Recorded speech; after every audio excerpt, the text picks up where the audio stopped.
Welcome to another episode of the CC Podcast Conversations, where inspiring Christians share their faith-filled stories. Please take a moment to subscribe to this podcast, leave a 5-star rating, and write a review. This helps push our content to a broader audience. Are you new to listening? Check out our other podcasts. First, the CC Podcast Daily Dose Devotions, where we're walking through the Bible, focusing on short clips of Scripture. Second is the CC Broadcast, where our weekly radio programming is archived. These podcasts are available wherever you're listening or at ChristianCrusaders.org.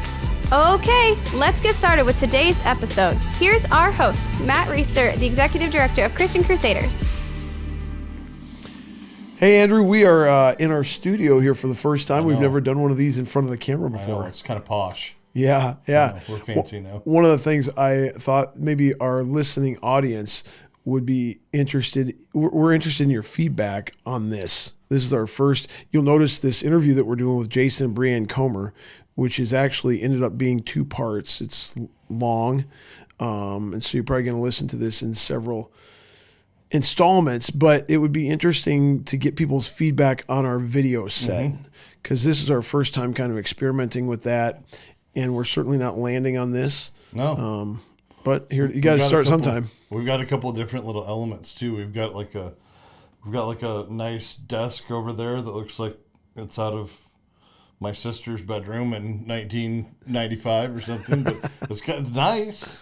And then we've got some plants somewhere around here. There's some plants back there. We could make this thing, really. We haven't done many interviews lately because I've been kind of waiting for a set to come together, and couldn't really land on the perfect thing. And so we decided to go for it because we've been waiting too long. And actually this interview with Jason and BreAnn Comer, we've been putting off for several months. You had a chance to llisten to the whole thing. Did you listen to it on like double speed or something? How'd you get through 3 hours? About 1.5. Double speed, it sounds like chipmunks. So yeah, but 1.5 speed's not bad. Still get everything. It's just So yeah, if anybody out there is doesn't feel like that amount of time is doable, just go to 1.5 speed. Just give it a shot. Yeah, I listen to when I listen to our daily doses to kind of proof them. I always do 1.2. You don't even notice at 1.2. No, 1.2 you don't notice at all. Yeah. But there's been some stuff I've listened to at 2 speed. Stuff where if I have to go through like a mandatory training or something, some video like that.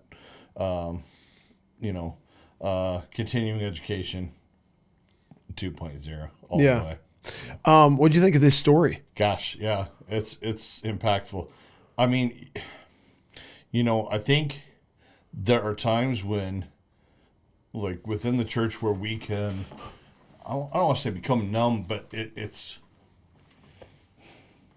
they're not the first people to have overcome addictions, and so I think there's a seed in some people that's like, yeah, my uncle did that too, and he's okay now, and it's like we maybe are in danger then of missing some really impactful things that happen, like with these two, like with the Comers, because there's a lot more to it than that. There's a lot of depth to it that I think is it's easily missed if you just sort of dismiss it as one more religious rags to riches. I remember we took a bathroom break. Did we cut part of that out, right? I think so, yeah. But there's a bathroom break in the middle of the first part, which to our audience, it's all one part, but it's split into a couple segments. And Jason and I were talking while BreAnn went to the bathroom, and he just asked me, how do you think it's going? And I said, the transparency and the vulnerability and the candor that they have had in telling this story is awesome. Yeah. And I think it sets it up to have greater impact. Oh, yeah. Yeah, I agree. Yeah. One of the things I thought about with this particular interview, it's one of the first ones that we will have had on video. It's the first one in this studio. Comers are plugged into their church and doing some different things around the community. And so I think this is going to be a widely shared and widely seen video. And so I'm assuming we have new people listening. Yeah. And so I just wanted to just quickly highlight the other things that we have. First of all, if you are really interested in this particular story, we have some other conversations, interviews on our CC Podcast Conversations podcast. A couple of them that stand out to me are the Ron Gruber story. Yep, very first one. Episode 1, ex-motorcycle gangster, did some prison time for murder, came to Christ in prison, radical transformation. He's having kingdom impact right now outside of prison. Yep. The Joshua Broom one, which we got at the National Religious Broadcasters Convention a few years ago, and Joshua was the former top grossing porn star in the world. And for like 7 years in a row or something. And just talks about how that was such an empty life, and he came to Christ too. And now I see Josh all over social media doing stuff all over the place. I mean, I think he's a pastor in Texas, and we got a slightly unique connection with him just because he was getting married to a gal who used to be a cheerleader at the University of Iowa. Yeah, they lived in Center Point, Iowa for a while. And so he was sort of in our neighborhood up there for a little bit. And so we've got these CC Podcast Conversations, which is our interviews podcast, and we've got a bunch of episodes beyond just those two that I highlighted. We've got a Daily Dose Devotions podcast where we're doing a Bible overview. Right now we're in the book of Acts. We're through the Gospels. I would highly recommend Luke or John if you want to jump in at any point and just understand Scripture better. The CC broadcast is our 30-minute radio program that gets put out every week. This is what we're known for, 87 years running. Yep. And Tim Butker is our radio preacher now. There have been some other guys in the past. Our old programs are archived going all the way back to Homer Larson, who was a radio preacher for us. And then our fourth podcast is Homer Larson Live. That pastor, Homer Larson, we are archiving some of his live preached sermons from Nazareth Church. Right. We have 12, 13 years of Homer within his role with Christian Crusaders. On the radio. But that's a different, Homer was a classical preacher. And you can tell the difference in his voice. He gave a great sermon for us with Christian Crusaders. Which he recorded in a studio. He recorded in a studio with no audience and had to limit himself to, 16, 17, 18 minutes. Whereas, the ones that we've got on Homer Larson Live, those are him in front of his congregation. Live audience, half an hour. So many babies crying. Have you listened to any of these? There's always babies crying. Like, what the heck? I think he got a little bit yelly from time, like he was pounding on the pulpit, and that sort of coincides with the babies crying sometimes. So, I don't know. But I just wanted to tell our audience who might be new to Christian Crusaders and the CC podcast what else we have going on, and would encourage you to check it out. If you have any feedback for us, you can email us at info@christiancrusaders.org. And feedback about the set. You want to get a hold of the Comers because their story inspired you and you want to talk to them. You want to donate $25,000 to get us through the next few months, whatever the case may be. Anything else? Along the lines of we're still learning. If you're watching this on YouTube, the first half is going to be probably just one camera because we had some technical learning, and so it's just going to be one camera, and then you'll see about halfway through everybody changes clothes because it's the next day, and then we've sort of got it down where we've got multi cameras popping back and forth to give you a better perspective, especially on the Comers when they're speaking. You can see the emotion coming through, but so just bear with us. We're learning on that. We're learning on every front as we try and do our job better here. And while you're at it, I mean, give us a like, give us a subscription, give us a 5-star rating, even though it's not perfect, because that'll help us push our content to a broader audience. So exactly. Awesome. All right. Enjoy the interview, guys.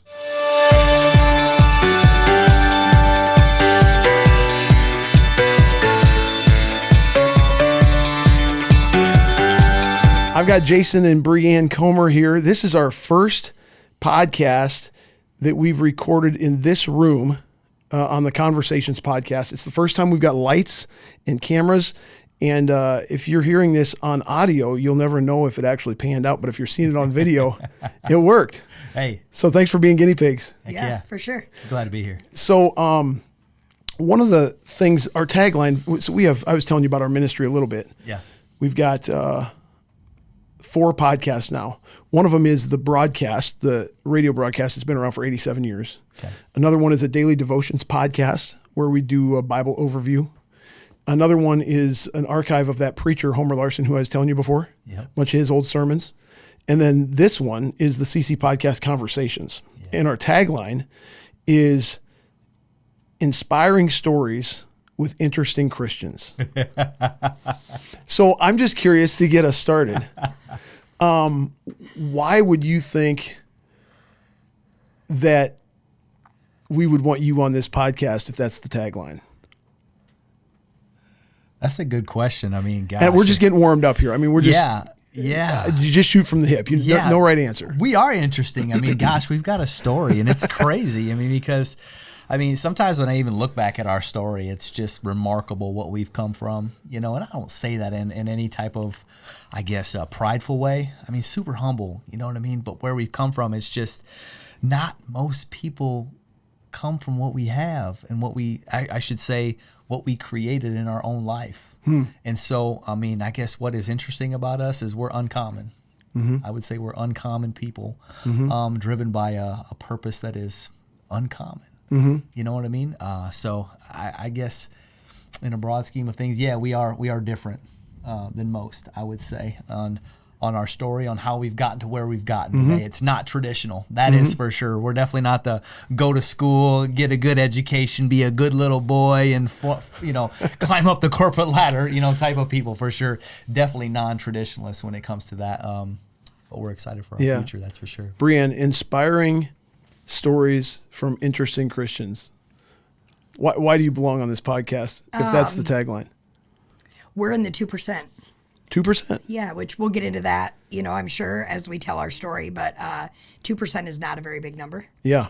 And I'm proud of that. I'm proud that we're in that 2%. And it's funny it's funny to think of us as being interesting because, when it's your life, you're like, well, that was just our life. Like, that's just what we did. Yeah. But I think because when people hear bits and pieces of our story and conversation, when you make a new friend, whatever, they're always like, whoa. And, to us, it was just like, we just did it. That's what we did, So hearing bits and pieces of your story, that's exactly where you and I started. We were at a volleyball game. Yep. Do you remember this? Yeah.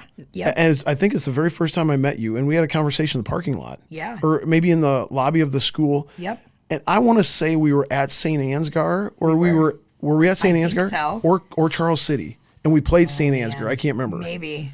But I knew that David had transferred over to Waterloo Christian. Yep. I'd heard about, because he'd been maybe at some open gyms in the summer or something. Yeah. Correct. Yep. That's when we first met.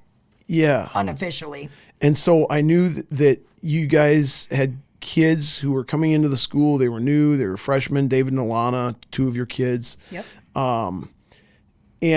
But I had no idea about anything related to you guys. Nothing. Sure. And somehow we started talking, and somehow you started just kind of sharing your story a little bit, and I could tell you were comfortable sharing it. Yep. And so I just ask questions and keep peeling back the layers of the onion. Right. And I was like, what? This is crazy. Yeah. And that's been, at least a year ago, maybe? I mean, it would have been not quite a year. Not quite. Wrapping around about 9 months, probably. But we've been talking about for a while, we got to get you guys on this podcast because I want to hear the whole thing. I want to bring Jason in. Right. And, a lot of times it's easy to get into bits and pieces of our story when people find out that we just spur of the moment decided to homeschool our kids. And they're like, how'd you just do that? Like they were in junior high. When we decided to do that, I think that's where our conversation had started. How did we get to Waterloo Christian? Why are you here? That's how we started? Yeah, I think that's where it came from. And it's like, for a lot different than a lot of people who decided to homeschool. Yeah. We didn't start from the beginning. We're not typical. Yeah. So I asked you earlier this week if there was any recordings of your testimony that I could listen to in preparation for this, and there weren't any really. No. And so this will be maybe one of the first ones, but I was wanting to do a little bit of research that would kind of guide my questioning. And so I didn't have that, so I called Pastor Q. Right. And I just said, hey, I'm doing an interview with Jason and BreAnn Comer, and what kind of things should I bring up, or what kind of stuff do you think it's a good idea for me to do this? And he said something really, really cool about you guys. He said if we had 10 more of them in our church, we could really do some stuff. And I said, what do you mean by that? He said these are godly people. They're very authentic. They're in the Word. They worship. They work hard. It's transparent. Yeah. And he said, man, he just had a lot of positive things to say about you guys. Why would Q? I mean, again, I'm putting you on the spot a little bit. Yeah. But why would Q have such a high opinion of you guys in your own minds? Well, I can answer that. Go ahead. Right. You go first. He has been there and seen the best and the worst of it. So we've known Pastor Q and Angela pretty close to probably 20 years. Oh, wow. Off and on, well, I have. And then once Jason and I got married, it's like you see specks and bits and pieces of people as your lives start to integrate, Mm-hmm. But, man, they've seen it all. I mean, they've seen all of it. Mm-hmm. They've watched it. They watched it in the good, in the bad, with tears, with heartbreak, with rejoicing. I mean, they've seen it all. Mm-hmm. I mean, he would know if we did this interview and we were lying. He'd be like, I don't think it really happened like that. That would be my answer. Yeah. I ditto on that for sure. Pastor Q has definitely seen our story. I mean, gosh, man, back when we used to be in youth ministry years ago under Dustin Cox at Celebration. Oh, yeah, I know First Dustin. Assembly, that's where we first started to get our feet wet a little bit in ministry. And I remember that Pastor Q used to come and speak to the young men and the youth group. And so we got to kind of start to build a relationship with him back then. And then we hadn't quite seen each other. And that's probably shortly after that is when he moved to Kansas City. Okay. And then when he came back, and obviously we've always known each other. So yeah, he's seen the come up and then the fall down, and then he's seen the big comeback. Yeah. And so it was really cool. And I think probably why he says that is because I will say this about Pastor Q is that he's probably one of the most authentic people I know. I love him. So I think for that, I mean, for many reasons, but that's one that stands out. 100%. So if you're talking about, somebody who's authentic and transparent, I think those are two great qualities to follow somebody in leadership for sure. But I think that when people are that way, I think they see that out of other people really quickly as well. So I think that's probably why he would say that for sure. So we've been kind of teasing people so far. There's obviously a story. I love how you just gave it the plot line is the come up, the huge fall, and the big comeback. Yeah. So let's tell the story.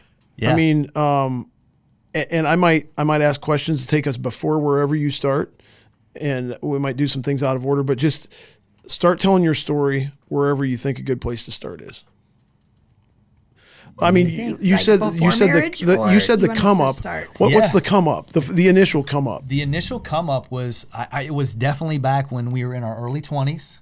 We were both living in the world, man, addicted to drugs, man. We were you guys from around the Cedar Falls, Waterloo area? Born and raised. Both of you? Yeah. I was born in Denver, Colorado, but most of my childhood and the rest have been here. Okay. Yep. Yeah, born and raised in Waterloo. I grew up over on the east side, over on Hope Street. Conger Street was kind of my upbringing. I guess single mom, kind of was able to do what I want when I wanted to. Mm-hmm. Association was huge for me. I mean, I ran with the wrong crowd, you know what I mean? And so that's how I grew up, kind of doing what I wanted to do. I've always had a lot of potential for sure. But that's, where life started for sure. And so obviously made some decisions early on at an early age, that were not good. Mm-hmm. I was arrested for the first time when I was 15, 16 years What'd you old. Do? Possession of marijuana, third-degree burglary, things of that nature. What's third degree burglary? I shattered somebody's window and I stole their CD player. Like out of a house? Out of their car. Okay. In after midnight. Yep. What, you're 16, 15, 18? 16 years old. Yep. Yeah, doing that for fun. You know what I mean? It's terrible. With a group of guys? Well, I did it on my own. But I mean, yeah, there was a group of people that, did those sort of things. It was okay. It was like, it's kind of like the people that, go to church and they read their Bible. Like that's the thing to do. that's the crowd that I ran with is the opposite end of those things. And that was the thing to do. And it was okay. It was socially acceptable, to be that guy. And so that's where it started for sure. And so obviously started off with, marijuana, all sorts of other drugs, and which ended up leading to methamphetamine is really where the end was. What year about would this have been? I would say when were you 16? What year were you at 16? So that would have been 16, would have been 97, 98. So you're born in like 81, 82? 81.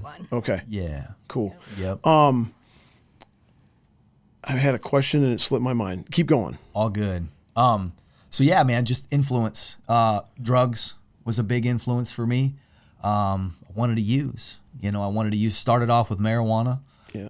And then just got introduced to new crowds and new things, and I was always open to keeping my options open for new things, you know what I mean? In the negative way. You mentioned single mom. Yes. Godly in the church, godly grandma, what? Very Catholic. Okay. Very Sunday. That's kind of what we do. That's it. Not to be negative towards Catholicism at all. But I would say it was a very lazy practice. That's a thing in Protestant churches too. In Protestants. Yeah, I would say it was more religious than it was anything else, and it wasn't heavily practiced. It was more, we're going to go every once in a while on a Sunday. Can you talk about your dad at all? Like you said, single mom. Yeah, I mean, they divorced when they were when I was 11 months old. My dad, he lived more in the Des Moines area. Okay. I wouldn't say that he wasn't involved in my life. Just very distant. Didn't have any influence in my life.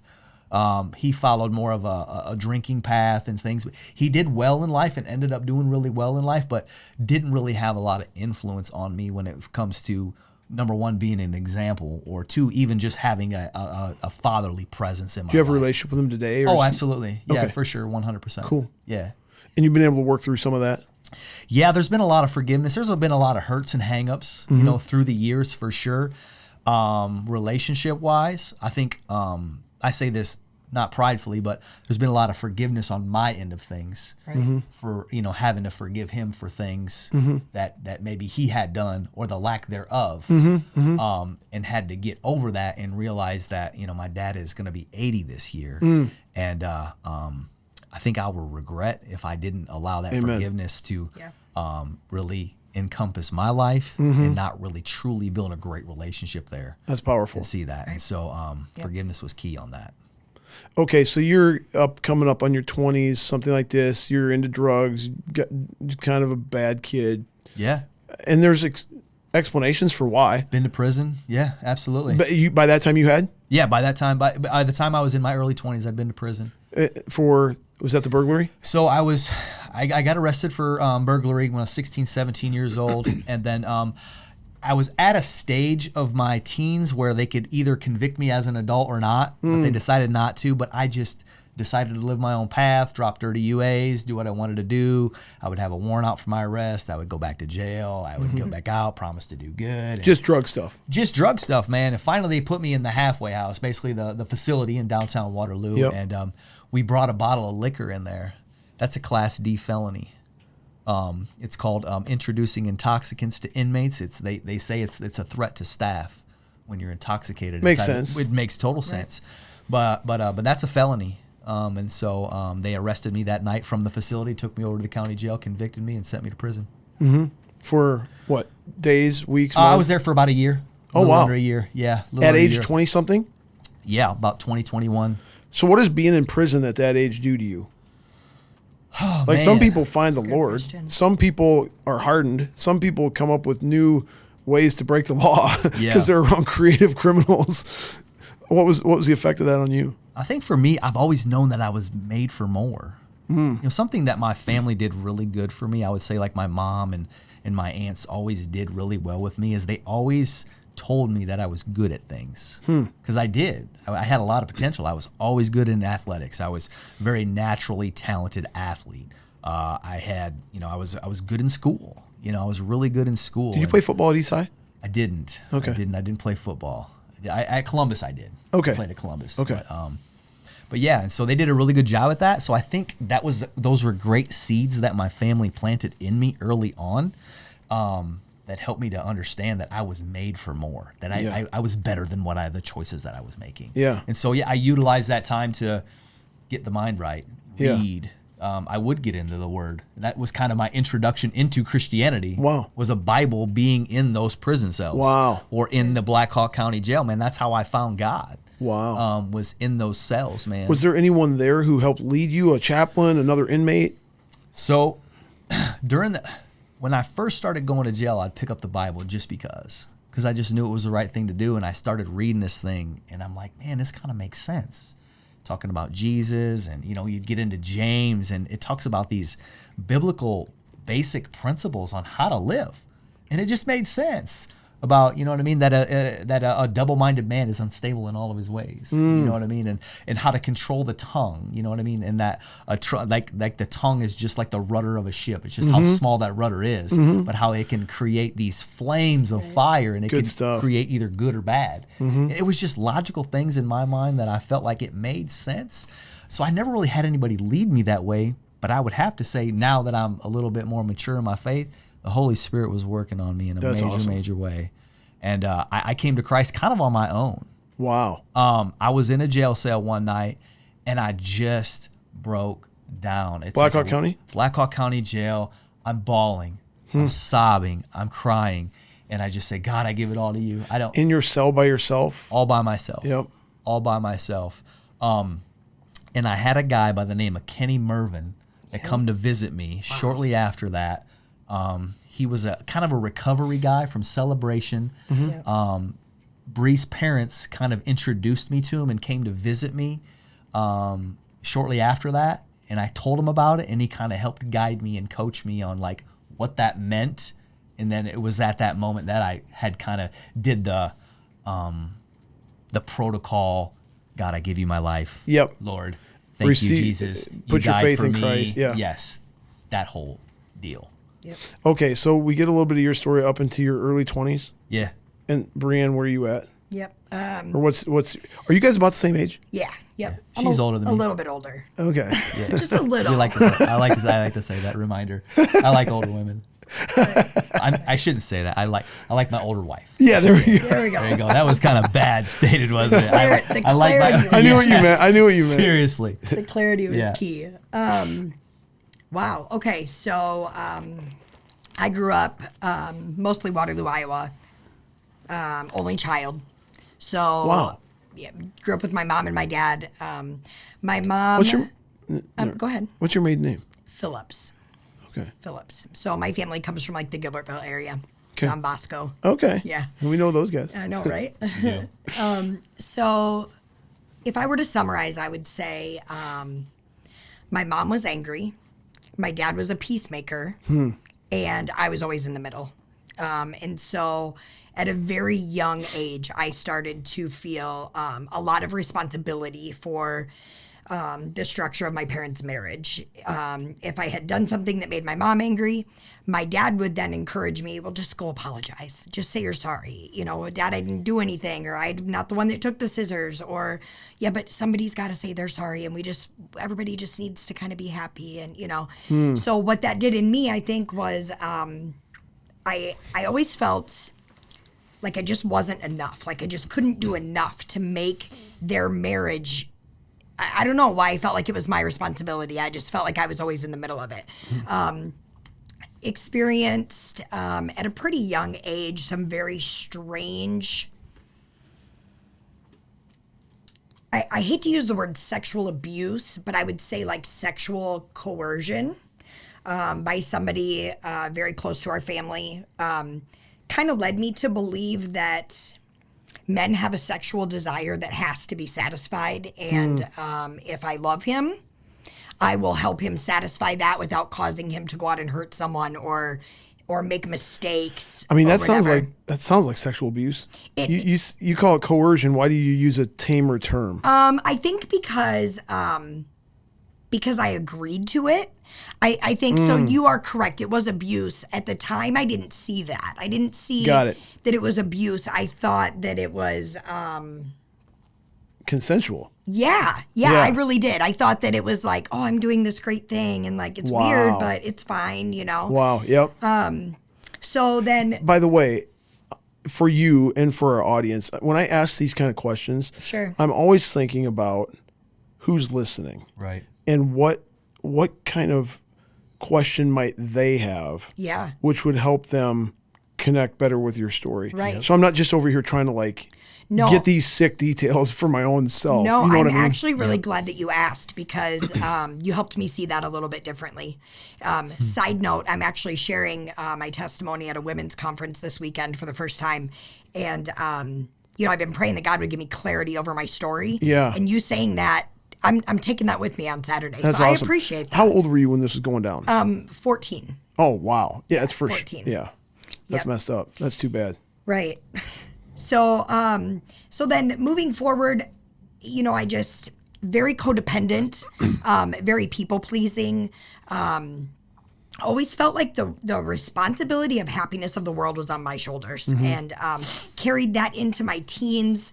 Very rebellious. I think I had a lot of resentment for my mom because she just wasn't there. She wasn't at softball games. She wasn't at concerts. She wasn't really anything to me. She Where were worked you at second school? shift. I started out at St. Ed's. Okay. And then I went to Hoover. Yep. Then I went to West High, but I dropped out as a sophomore. Okay. So that's the extent of my high school education. Yep. And so became very rebellious against her.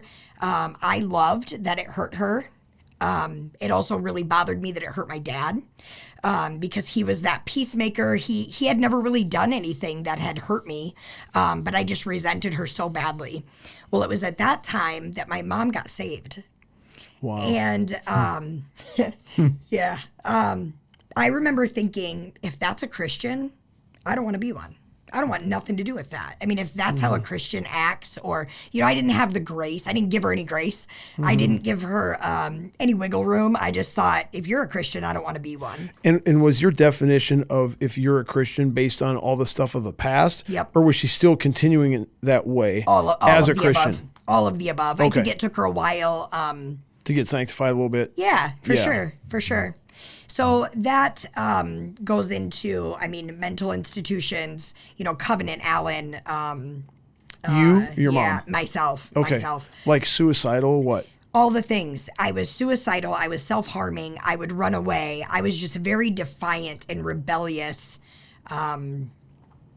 I just had no clue who I was or what I was doing. Why am I here? Why is no one around me happy? Why am I not happy? Were you doing all this stuff in a group of friends or by yourself? Were you substance abuse, third-degree burglary? I did not get arrested until I was an adult. But I did get brought home by the police one time. They didn't arrest me, though. I would say all with very unhealthy male relationships. Okay. So whatever it was that I felt like that relationship wanted from me, that's what I was going to do. So Yep. if they smoked pot, I smoked pot. Yep. If they stole cigarettes, I stole cigarettes. If they were having sex, I had sex. Whatever made me feel like I belonged, that's what I did. I had no... And I was okay with that because that's the only place that I felt wanted or needed. In these relationships. Yeah, yep. And very unhealthy friendships too. I remember, I tell my kids now, if they are friends with somebody or, mostly in the past, but if they're, this person this, and you get that weird feeling, that parent feeling, And I just remember every person my parents told me was not good for me. But at the time you fight, kick and scream. You don't even know them. You don't know anything about them. And I remember being very much that, you don't know them. You don't know anything about them. Some of the greatest friends that I had at the time, I thought I met at MHI. So I was there for quite a while. MHI, the Mental Health Institute in Independence, Iowa. Yep. So I was there as a juvenile and remained friends with those people after we got out, which I don't think any of us healed while we were there. So it just turned into more destruction. Codependency. Yes. Yeah. And so I what led you, MHI, Yeah. it's this institutional building over in Independence. Yep. We drive by there once in a while, and the kids are always like, "What goes on in there?" It looks so like scary. a movie. You know what I mean? does. So what goes on in there, and how did you end up there? So How did you end up there specifically? You specifically, said yeah. So I had an attention-seeking suicide attempt. Okay. I don't believe I was suicidal. Okay. But I wanted the attention of my family so bad that I basically halfway, tried to commit suicide, and it worked. And not the suicide, obviously, but Clearly. right. But the attention seeking worked, and they said, I think my dad really wanted me to get help, and my mom really wanted me to go away. Is really kind of how that came down. Spoiler alert: my mom is incredible, and we have an amazing relationship now. What's hilarious? That was just in my mind. I just made a mental note. Circle back and ask BreAnn about her mom at some point in this conversation. So you jumped right to it. That's she's awesome. One of my favorite people now. God really worked miracles in our relationship. But and so, like, at the time, though, she was just done, and she would tell you that. She would say, I didn't know how to help you. I didn't know what to do. I just had to just not get rid of me, but like she had to just let me go because she didn't know what to do. And you've obviously talked through all this with your mom. Yeah, absolutely. I mean, because you're recording this right now, and she's probably going to hear it. It's like none of this is going to be. Yep. I actually spent some time with her today and just kind of ran some of those things by her. But that's awesome. Well, eventually I want to hear how your relationship with your mom got mended up. For sure. But keep going. For sure. So that gets us Mental Health Institute. I learned all kinds of new coping mechanisms when I was there, which were not healthy. You asked Jason, did you learn how to be a better criminal? I learned how to be more mentally unstable. I mean, I got out, more bad relationships, and my parents decided that I needed to go either to the detention center or they just didn't know what else to do. Well, I was kind of still connected to a girl at West High School. What is the program called there? We both were in the program at some point. I'm not really sure what the name of it is, but it was a program inside the high school where the troubled kids, the problem kids could go and kind of work through their grades and their behaviors and things like that. And there's that alternative school in Waterloo, Expo. Upward Bound? It is. It's Upward Bound. Okay. Yep, Upward Bound. So there was a woman there who said, I know about this program called Mercy Ministries.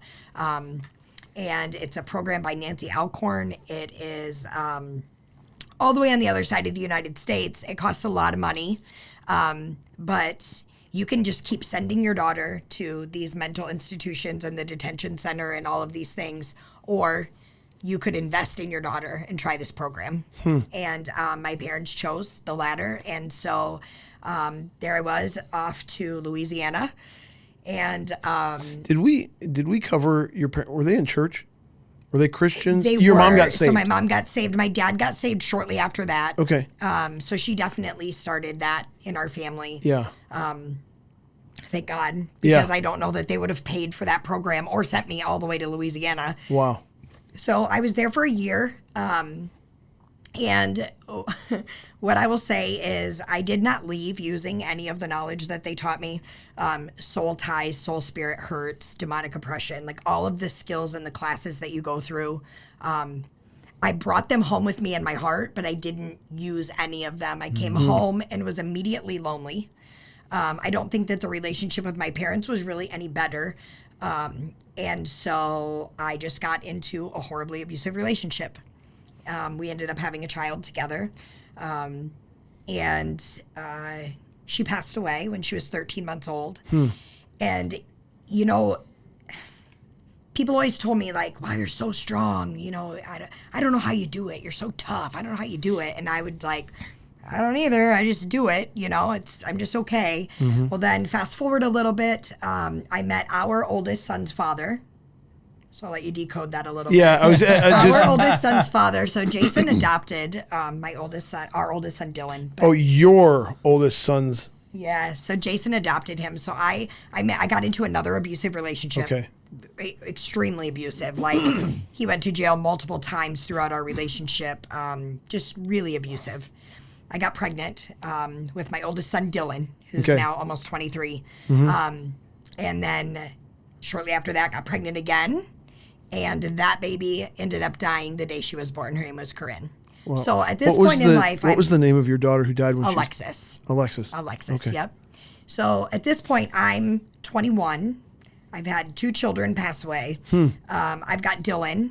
And somebody introduced me to meth.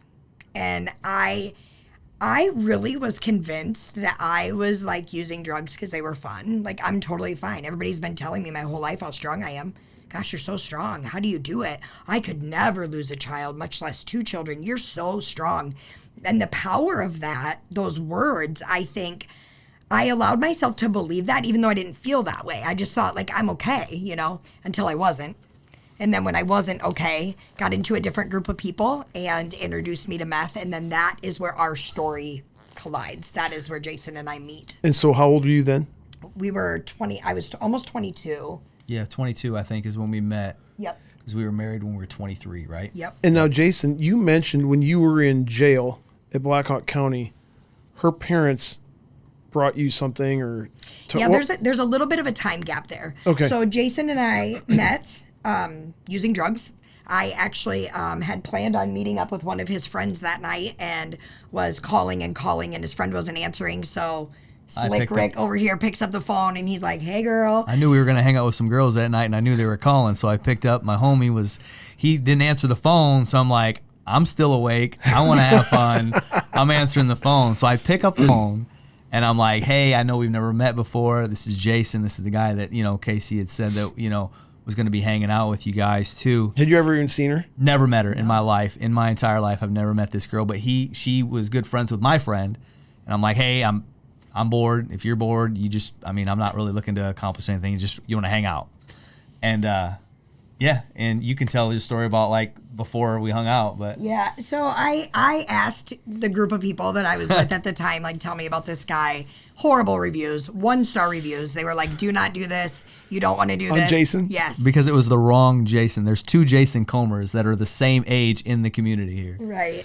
And so the wrong Jason was getting the bad They reviews? thought I was the other one. Yeah. Oh, I thought you were getting the bad reviews. Well, I was. Which, based but on it what was you've been just- telling me, yeah. seemed to fit. It does fit. No, that's the thing. It does fit. It does fit. It does fit. They just didn't know which Jason I was talking about. Yep. So against their better judgment, I'm like, cool, we can hang out. I'm driving my own car. So she didn't even listen to the advice that they gave her. I didn't. Of course I didn't. I was high. I mean, I didn't care, So Meth every time? Meth every time. Yeah. Yep. So we met and hung out for days straight. I hid my car seat in my trunk because I didn't want him to know I had a kid. I thought, well, he's never going to hang out with me if he knows I have a kid, And I honestly, to be honest with you, I had always told myself up until this point that I was never going to marry a woman that had a kid. Yep. I had made up my mind. It was a solid commitment in my head. Like I was never going to, I just thought it was like, I just didn't want that. In my head, I didn't want that. Yeah. Right. Yeah. So the days, the weeks go by, not very many of them, but the days, the weeks go by, which, side note, feels like a really long time when you're awake all the time. So you're probably awake for, well, you don't sleep much, do you? So you're probably awake for like 19 hours a day, maybe 18 hours a day. Well, when you're using meth, you're awake for 24 hours a day. And so time often gets confusing when you're trying to remember, a time frame or whatever, because it feels like we did so much stuff because we didn't sleep, But so very, very little days and weeks go by, and we get this brilliant idea that we're going to have a baby. And we did. You mean this brilliant idea that you're going to get pregnant Yeah. and have a baby together? Yeah, absolutely. And you're just, are you dating? Or are you just hanging out? You're just drug friends? Stopped. We never, from the first day that we met each other, we never stopped. From that night, whenever. That night, yeah, we ended up moving in together. Got a place together. Yeah. Every single day we were hanging out. Yep. And there's. Did you guys have jobs? Yeah. I did not. Yeah, he she did. I did. Yeah. I did. Yep. For a while. Yep. Till we hung out too much. For a little bit. Yeah. Then we hung out too much. Till my priorities got rearranged to other things. So. Yeah. Mm-hmm. So the silver lining in all of that, just to speak towards Jason's character a little bit, is I ended up obviously telling him I had this little boy, and I wanted him to meet him, and it had just been Dylan and I up to that point. We lived alone. It was just him and I, and he had never liked to be dirty or run fast down a sidewalk or be thrown up in the air. All of the dad things, typical dad things, I would say.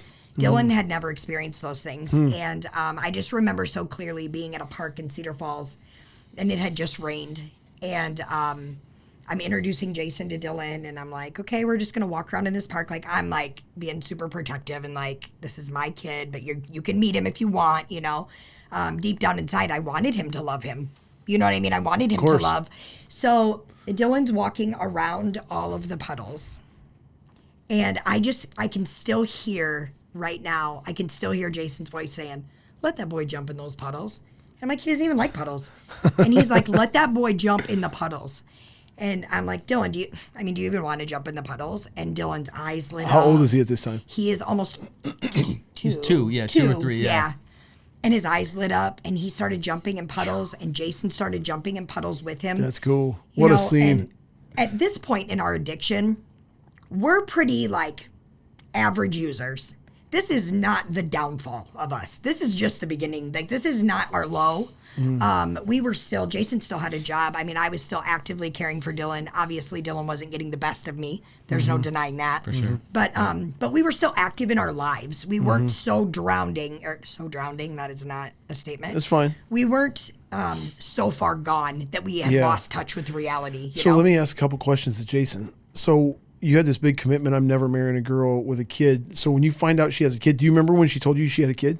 And how did that go down? Yeah, it was, in my mind at the time, you know, I mean, it didn't bother me. I liked her. Yeah. You know, and I think I liked her so much Didn't at that care. point in time that I guess I knew in the back of my mind, if I take myself back there, that it was a package deal. Yeah.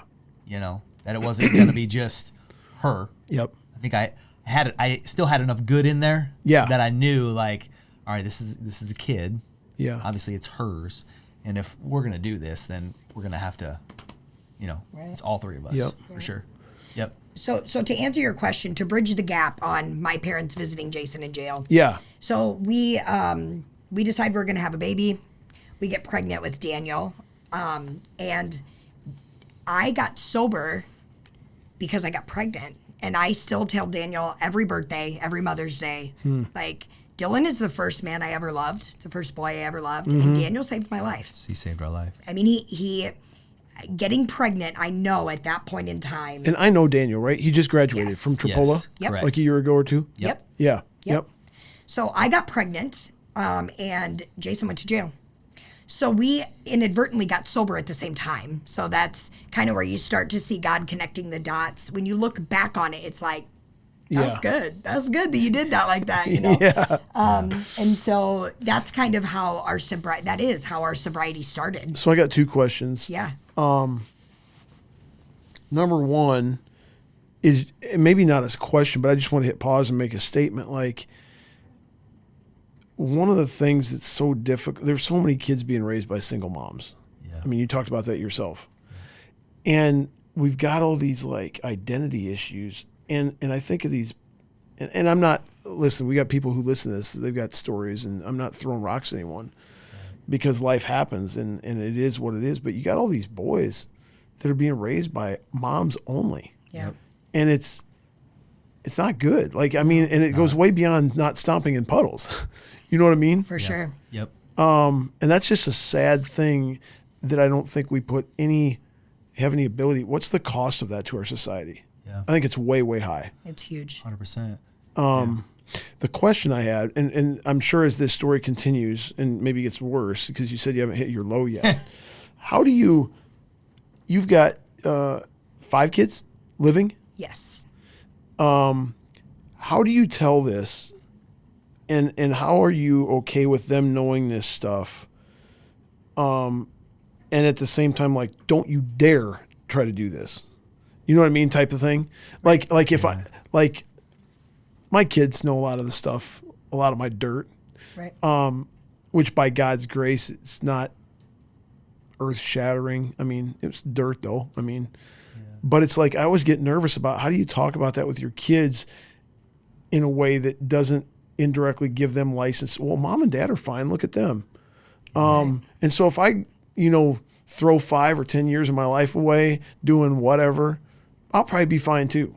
Like, you've thought of that. Right. Yeah. One of the questions I asked you, I might have asked both of you, but I remember asking BreAnn, was like, if we're going to do this interview, like, do your kids know all this? And you're like, yeah. they're gonna, and we're fine. They're at a stage now where they can know this, and we can talk about that. Yeah. So it's kind of a rabbit trail. Right. It's kind of off topic a little bit, but how have you navigated the fact that this is all coming out, or it has come out to your kids, and you don't, I mean, you want to know your story. You want to know what God's done in your life, obviously. Yeah. Right. And you don't need to sugarcoat it or varnish it. Right. But at the same time, you don't want to be like, I mean, David is your kid who I know the best. Like, last thing David needs is indirect permission to go, off the rails. 100%. Right. Yeah. What do you think about that? I think I would say all 5 of our kids are on a different route and a different trajectory. And if we had told them this story 3 or 4 years ago, before we had, consistency plus predictability over time equals trust.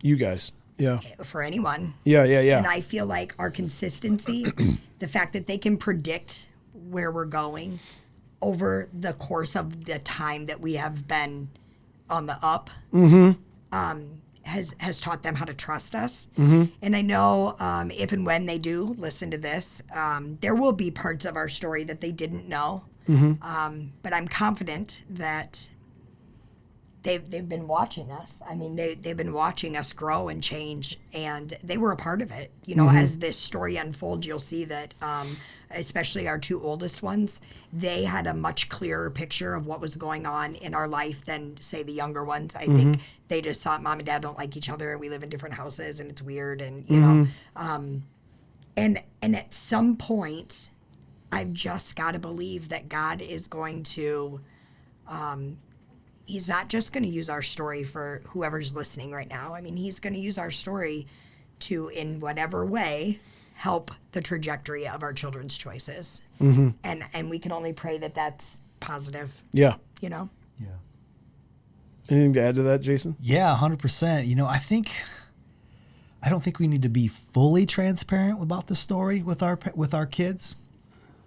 I think we would do them 100% injustice to not let them know what we've come from. Yeah. That's right. I think that in society today, there's this stigma of, go to school, get this good education, be a really good boy or girl, climb this corporate ladder, have this beautiful family, and that that's just this life that we're going to live. Dream. The American dream. There's just this stigma. And I think we all just naturally grow up with that, and we forget the fact that there's freaking struggle, man. That life is tough. You know what I mean? And so I think hiding that from our kids would do them completely injustice. You know what I mean? I mean, how do you spell leadership? It's EXAMPLE. You can say all you want to your kids. You can tell them, hey, don't do this. Don't do this. This isn't good for you. They're going to make their own choices. God gave us freedom of choice, right? So what's the best way you can lead your kids is you can lead by example. And so that's kind of the approach that I take on it. There are some details that they don't know about, but I believe they need to know that because they're going to have struggles of their own. And that's where I don't want my kids to go, oh, well, mom and dad did this for 5 years and they screwed off their life, for this long. I can do that too. I want them to say, I'm struggling. My parents made it through this struggle too. Man, I can make it too. How about I call them and get some guidance on how to get through this. That's awesome. You know what I mean? So I guess that's my take on it. That's awesome. Yeah. That's good. Okay, so now you guys have met. Yep. You're pregnant. Yep. Jason's in jail. You're sober because of your pregnancy. That's right. You're sober because you're in jail. Yep. Then what? So, wow.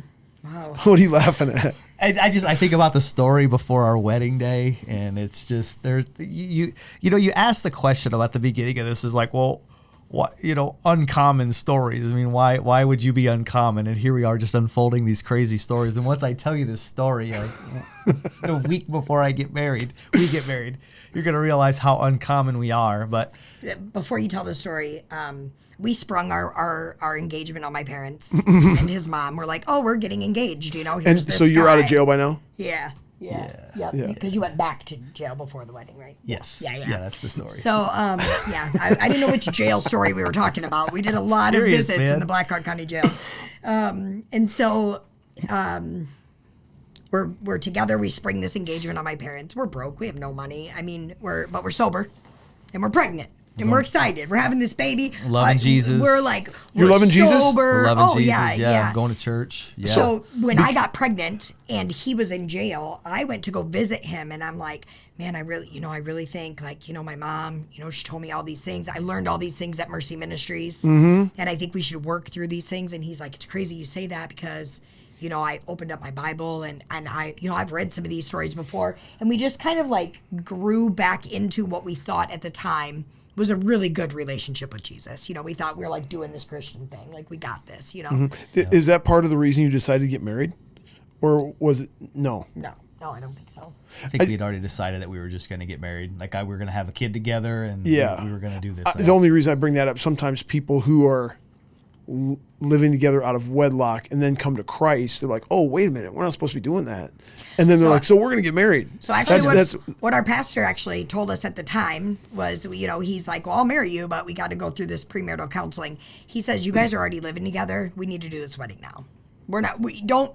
Don't struggle. Don't hate your life, for 6 months waiting for this marriage, because I was pregnant with Daniel. I mean, like being celibate until like. Yeah. He definitely promoted for us to be, to abstain until the wedding day. But you guys are already living together. Let's not promote. That's hard to do. Let's not make this struggle happen any longer. Right. By the way, this is totally tangential, but you might get a kick out of this. Is technically living together is not sin. Literally living together. Like, I could live together with a woman, right, and sleep in separate beds, never have sex, all this kind of stuff. Right. And so, but it's like, that's not going to happen. Do you know what I mean? No, it's reality, though. But I always think that sometimes Christians, we need to be careful about our language, because, like, where in the Bible does it say I can't live with a woman who I'm dating? I don't think it's there. Now, someone can email us at info@christiancrusaders.org and correct me. But the thing that's not okay is sexual relationships outside of marriage. And how are you going to stay faithful to that and live together with someone you're attracted to? You're not. I am man, 100%. I am man. She's beautiful. Yeah. Tough to. Anyway, sorry to get in the weeds on that. No, it's all good. So that's where our salvation kind of came in. Yeah. We both had this previous history. He had, his prison history of learning Jesus and reading the Bible and stuff, and in and out of Black Hawk County Jail. I had Mercy Ministries and all of the things that they taught me there. My mom had become a Christian, all of the things. Neither one of us were living that. I get pregnant, he goes to jail, and we found that again. Jason gets out of jail. We continue planning our marriage, our wedding, and then... Yeah. So we set a date. And we're doing good. You know what I mean? Like, so when I'm in the back, when I says our come up, this is our come up. This is the beginning of our come up of making good decisions. Hey, I have a job. I'm supporting the family on my own with my own two hands. I'm doing the thing that a godly man's supposed to do. We're attending church. We're starting to, potentially getting into ministry, that we're on fire for Jesus. You know what I mean? And, had a good job, and I was working my job, and had a truck and trailer. I was working for a landscaping and lawn care company, and I'm going to the next job site, and the trailer has a taillight out, and I get pulled over by a police officer. Well, a couple years previous to us to getting married and meeting, I had lived in South Sioux City, Nebraska for about 3 months. Okay. I worked at a convenience store there, and I allowed my friends to come in, and I would ring up about half of their stuff. Mm-hmm. I got caught. Got arrested, never made it back to court. Well, it was in Nebraska. They had a warrant for me, but it was in Nebraska. It was no big deal. It was just that every time I got arrested, it's like, hey, you got a warrant out in Nebraska? Like, yeah. Like, well, they're not going to extradite you. It's no big deal. It's just fifth-degree theft. They're not going to just take care of it, right? Well, I'm doing good, loving Jesus, the whole nine. I'm working. I'm supporting my family. About to get married. 2 weeks before my wedding day, Matt, I get pulled over. I'm also 8 months pregnant. She's also 8 months pregnant. Yeah. I get pulled over, and the sheriff says, hey, you got a warrant, right? I'm like, yeah, I do. And he goes, so he contacts him. He goes, you're free to go. They're not going to extradite you. Cool, no big deal. About a half a mile later, I got those cherries back behind me again. Same cop? Same cop. They're like, they are going to extradite you. He says, hey, bad news. Nebraska wants you. I was arrested right there on the spot. I spent an entire week in Black Hawk County Jail. So here's the timeline. 2 weeks before our wedding, I spent an entire week in the Black Hawk County Jail waiting for Nebraska to come get me. Finally, Nebraska comes, gets me. I had to wait 3 days for a court date to get a bond. So here we are. It's Wednesday, Thursday before my court date, and they finally give me a bond of $800. My mom forks over the cash, and my future father-in-law and future wife come drive 6 hours to South Sioux City, Nebraska to come bond me out of jail 3 days before our wedding day. But the wedding happened. The wedding happened. We got married. We did. And you guys are still clean at this time. Yeah. And you're in your come up. You get married. Come up, man. Yep. You got 2 kids. Have you had your baby yet? No, Daniel was actually born 4 days after our wedding. Okay. Yep. Yep. Yeah. So we wanted Daniel's last name to be, or we wanted my last name to be Comer on the birth certificate. So we planned the wedding before his birth. Yes. Correct. Which, come to find out, they put your maiden name on the birth certificate anyway, so it's fine. But yeah, so he was born 4 days after we got married. What year is this? 2005. Okay. Yep, 2005. Cool. So when was Daniel born, and when was your wedding? April 16th is Daniel's birthday, or our anniversary, and then April 20th is Daniel's birthday. Wow. Yeah, 4 days. 4 days. Yep. Just keep going. What? This is a part of our come up, I would say. Yeah. Yeah. This is a part of our come up. For 10 years. Yeah. Yeah, I started working at a place called Matthias Landscaping. Met Doug Matthias. Really kind of became a father figure in my life, to be honest with you. He started to realize some good talent in me. He started to pick up on some leadership skills. And so really quickly, early on in that career, after my first year there, I got promoted to foreman, which was kind of rare, for the group of people that were there. Right. And just kind of threw me in, and really started to thrive in that arena in landscaping, and really thrived in leadership and leading other people and coaching and teaching people. Within a few more years, he promoted me again. He actually created a new position called senior foreman. That's basically where I was the foreman of all the foremans. So any job site I went to, I would become the lead in that. Basically, I was the leader of the leaders. And then essentially, I started before our fall back down again. I had been there about 9-10 years. Really had taken on a major leadership role. I'm leading crews. I'm running crews. Making decent money. Making decent money. You know what I mean? There was talks of me getting basically bonused 10% of the company.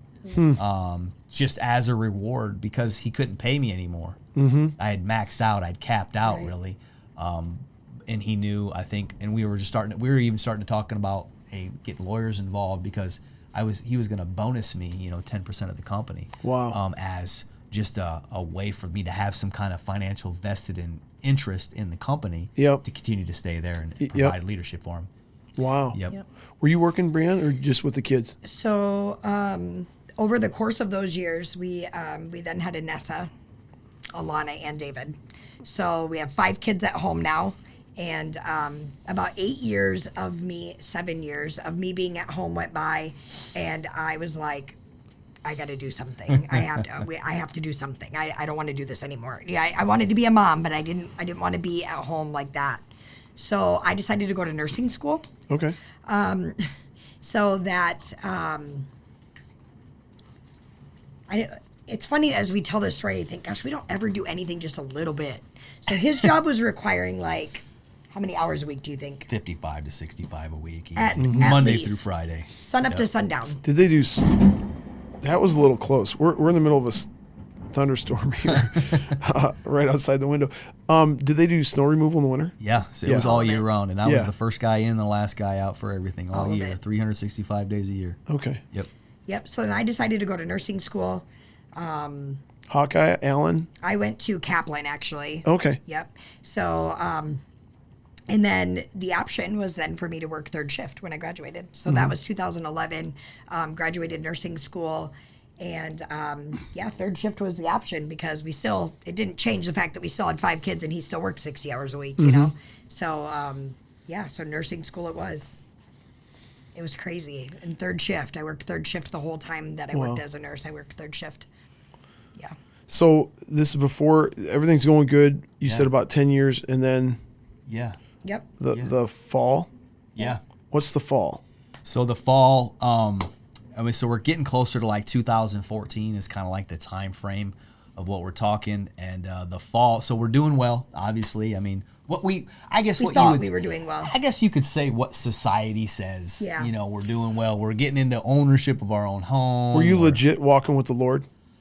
We thought we were. We thought we were. I think there was a decline there at the end for sure. You know, just because I think we kind of started to drink a little bit. Like we started to kind of socially start drinking, even with some and it felt okay because some of those people went to church with us. Mm-hmm. You know what I mean? Mm-hmm. So it felt okay. Like when you say you thought you were, describe for people, because now you have a different perspective on that. Yep. So I'm thinking about, I think there are a lot of people who think they're saved. Yeah. Or who think they're believers. Yeah. Who aren't. Yep. Because they're going through the motions. They're pretty good people. They, are religious, whatever. Right. What were the specifics as you look back that you thought you were, but you would say now you weren't walking close with the Lord? Can I take that? Yeah. Okay. In the freedom that we have now, I would say at that time for our marriage, I was the leader of our household. Jason never told me no about anything. He agreed with he loved me so well that he didn't lead me. Like he had never led himself. And so I just led.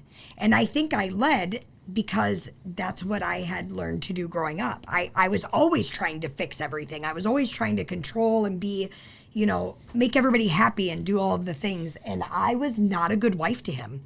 But I don't think I knew that until I learned how to become a good wife after what'd you call it?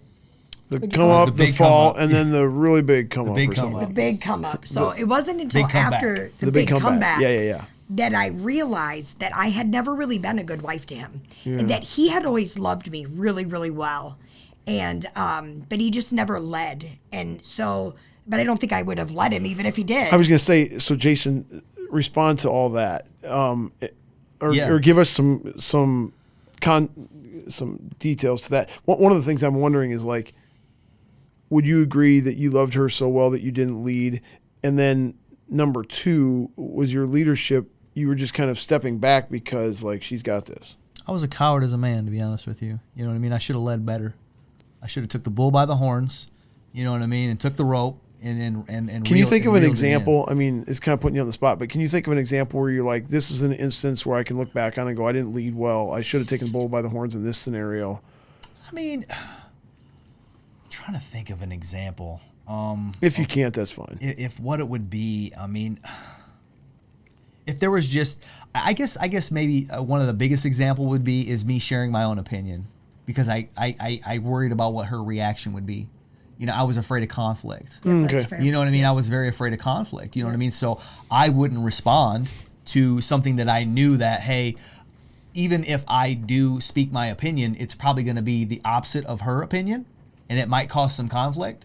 You know what I mean? And we didn't have good sexual relationship then either. Mm-hmm. And so in the back of my mind, I'm thinking, man, if I cause tension, chances are it's going to be a long time till I get some. You know what I mean? Just being honest. Yeah, for sure. And so it really caused a lot of damage. And really what it caused too is it caused, I mean, even though that she was taking that approach in our marriage, it caused a lot of damage from me too, because I wasn't being real.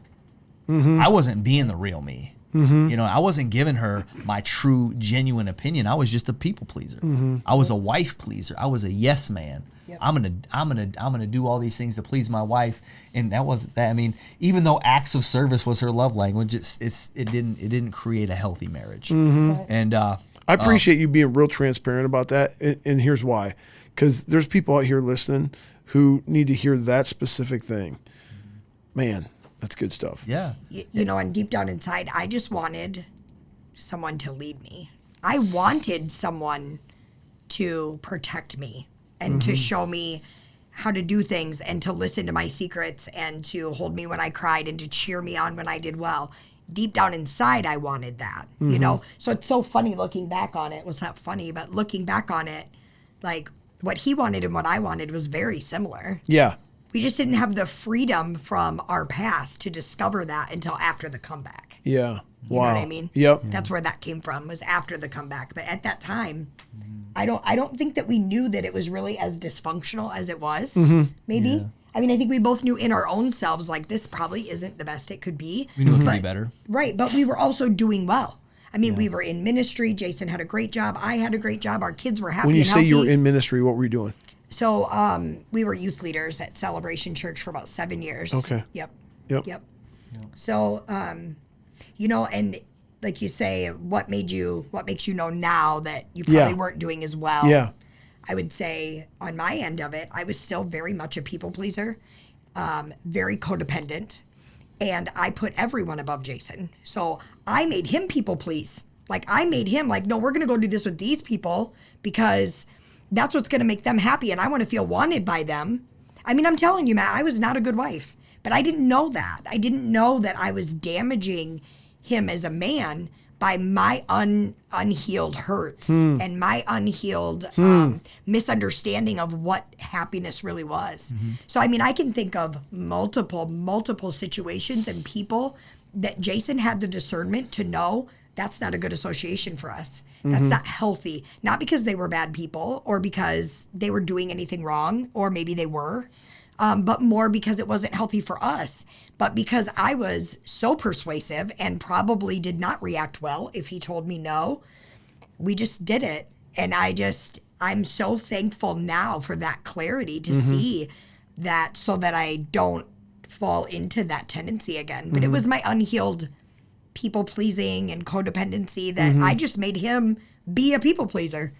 You know what I mean? Yeah. But I wasn't trying to please him. Yeah. I was trying to please everybody but him. But he had to go with me while I did it because I need you. You're my person. Yep. But we're going to go please all these other people. And that's why I say, like, he loved me so well. He could have left and it would have been justified for sure. Wow. Yeah. So you're saying, like, you're starting to socially drink. You mentioned relapse earlier. Yep. By the way, and this is another tangent, but I just want to get it off the table. I got a tangent too when you're done, but go ahead. Okay. I think it's okay for Christians to drink alcohol. I don't think drinking is automatically a sin. I don't think so either. Okay. I agree with you. 100%. And now I'm there's a whole talk about that, but I think we need to be very careful about when and where and around who, because the whole meat sacrifice to idols thing and in Corinthians. Anyway, when you were talking about we were starting to drink socially, I was curious if you thought that was wrong in all cases. No, I don't think it's wrong in all cases. I don't. I think that there's definitely people that can go out and have a couple drinks and it's okay. It doesn't affect them at all. As far as their decision-making skills, it doesn't affect them. It's not sin. No, I don't think it is. I mean, I don't think that there's going to be a water into wine description of Jesus's, first, miracle. Basically miracle. Yeah. I don't think God's going to use that in the Bible if drinking is going to be sin. Yep. I guess that's just my opinion. Yep. I'm not a theologian. We don't need to go way down the road on that. Yeah, we don't need to go down that. You said you had a tangent. I do. So you had talked about like what would I know? What I know now about my walk with God and why I knew that we weren't quite living the Christian life. I would say for us is man, we were Sunday morning Christians, man. That's what we were, man. We were excited to go to church, man. And I tell you what, man, we loved to worship. Yep. And we felt the Holy Spirit during worship. But it wasn't much after Sunday morning that, you know what I mean, that didn't carry on. Right. You know what I mean? Because for me now, what I know now is that Sunday morning a lot of times is for the new person. Really. And it's our duty and our responsibility to continue to feed ourselves every single day through the word, through worship, and through prayer. Right. But there wasn't a lot of that. You know what I mean? We were Sunday morning Christians. Interesting. You know what I mean? So we were full on Sunday, but we were empty for the rest of the week. And so, I mean, for anybody out there that has that same, I guess, thing going on in their walk with God, I would challenge you to really take a look at your walk. And I would tell you this, that it can be better.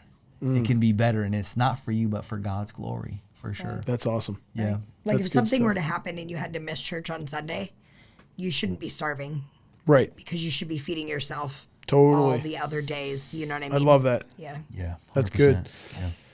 So keep telling the story. Sure, man. So yeah, Would this be a good time for me to go to the bathroom? Yeah. And we're going to keep that in the clip. Are you? That's fine. Yeah, go- Listen, we'll take a break. Everybody that's Yeah. listening already knows I've had 7 children, so I don't feel too bad about it.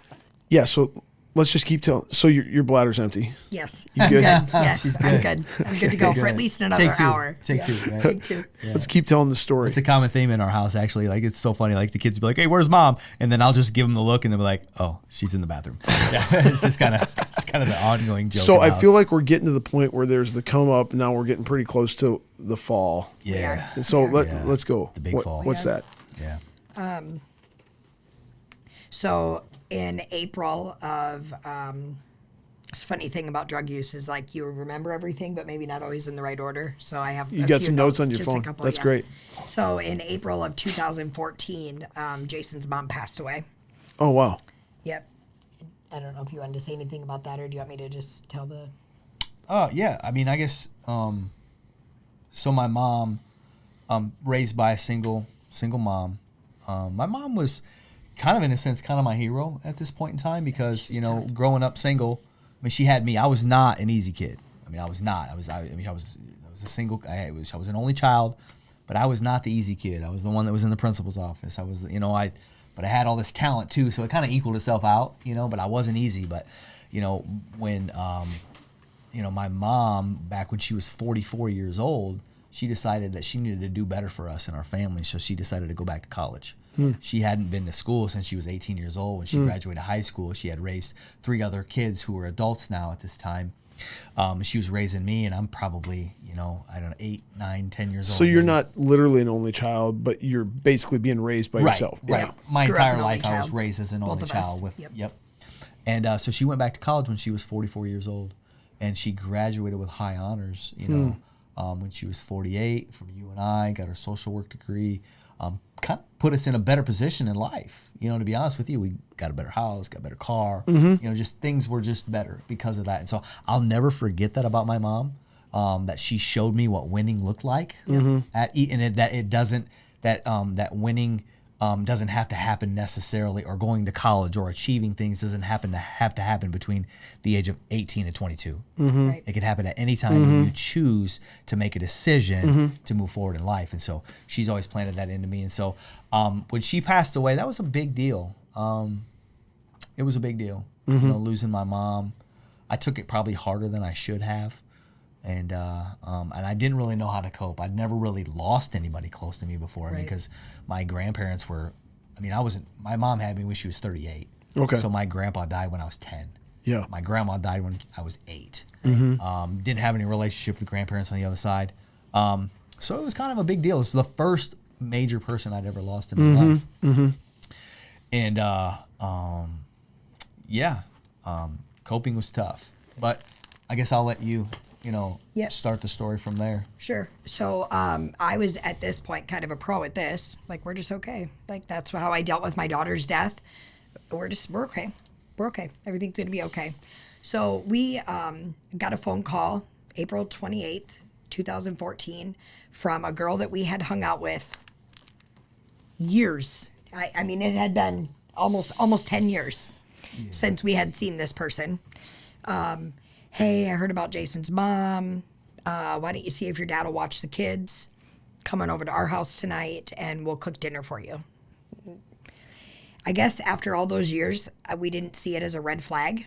Well, and from the outside looking into it, I don't mean to interrupt you, but just to kind of set the table, from the outside looking in from her life at that current time, it didn't look like there was negative there. True. She owned her own home. She was a solid worker at John Deere. I mean, all the stigma of what you would portray as. So, like, did you know her when you were, like, using and stuff? Yes. Previous. So, like, before our years of sobriety. So, like a drug friend. Yeah. From back in the day. Yes. Yep. Yes. Kind of a But it looked closer like one, she cleaned up. And Looked like everything's from the fine. outside looking in. Right. Yeah, absolutely, 100%. And keeping in mind that when we used drugs the first time, we didn't destroy anything. I mean, we didn't ruin our lives with drugs.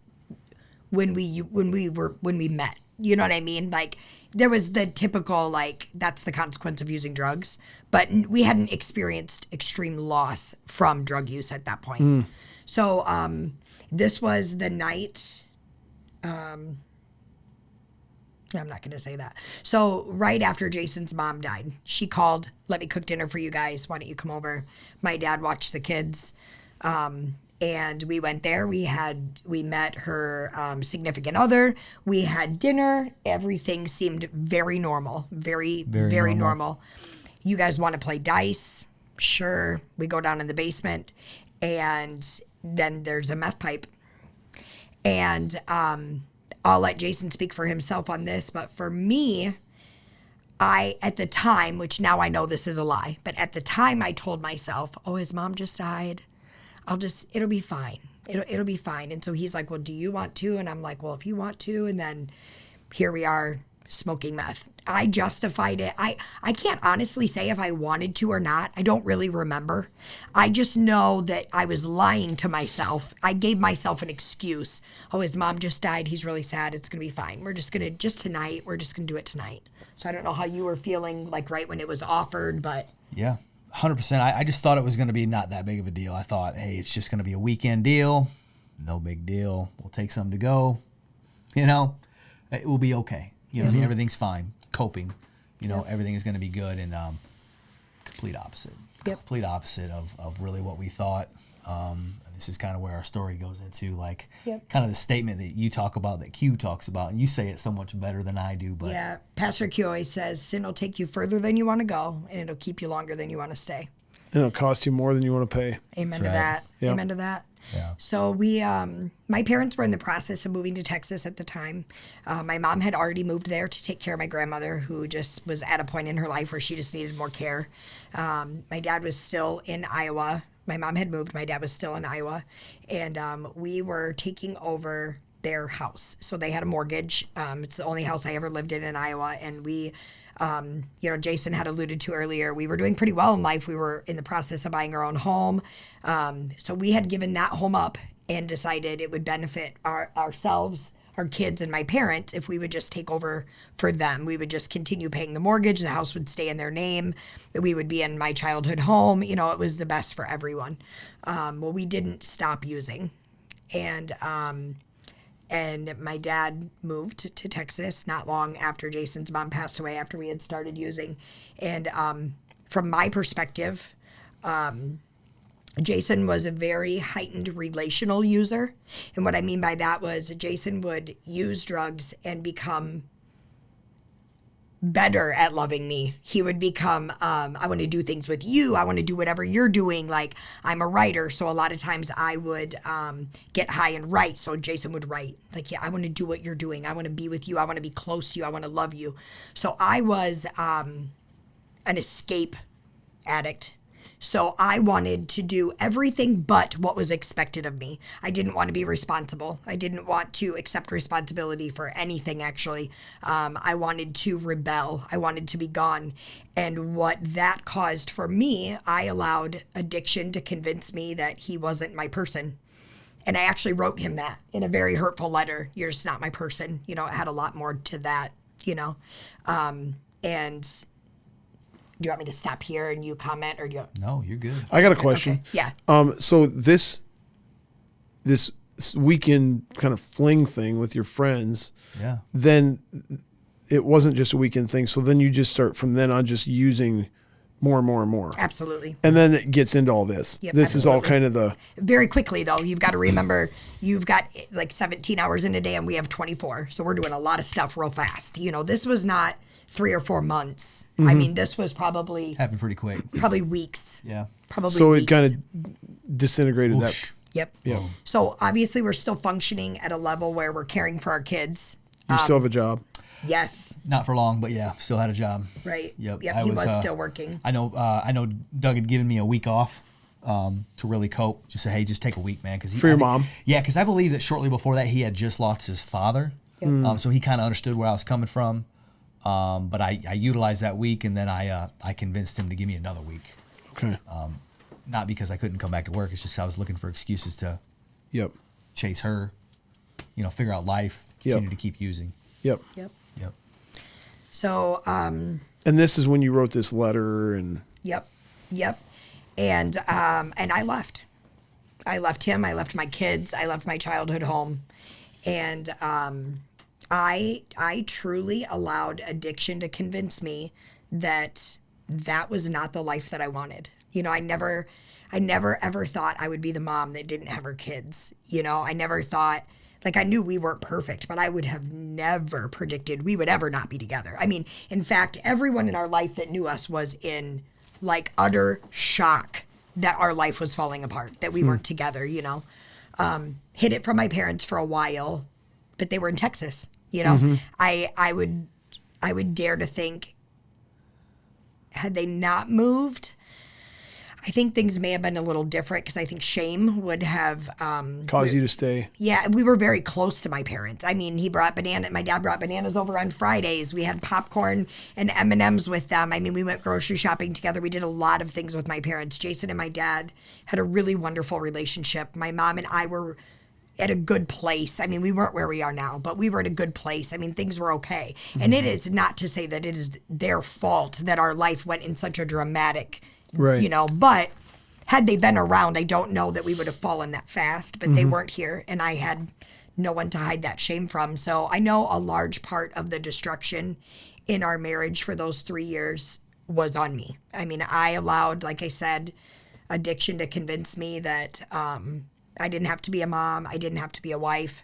I allowed addiction to let me into not one, but two really horrible relationships during the time that Jason and I were separated, after I had left.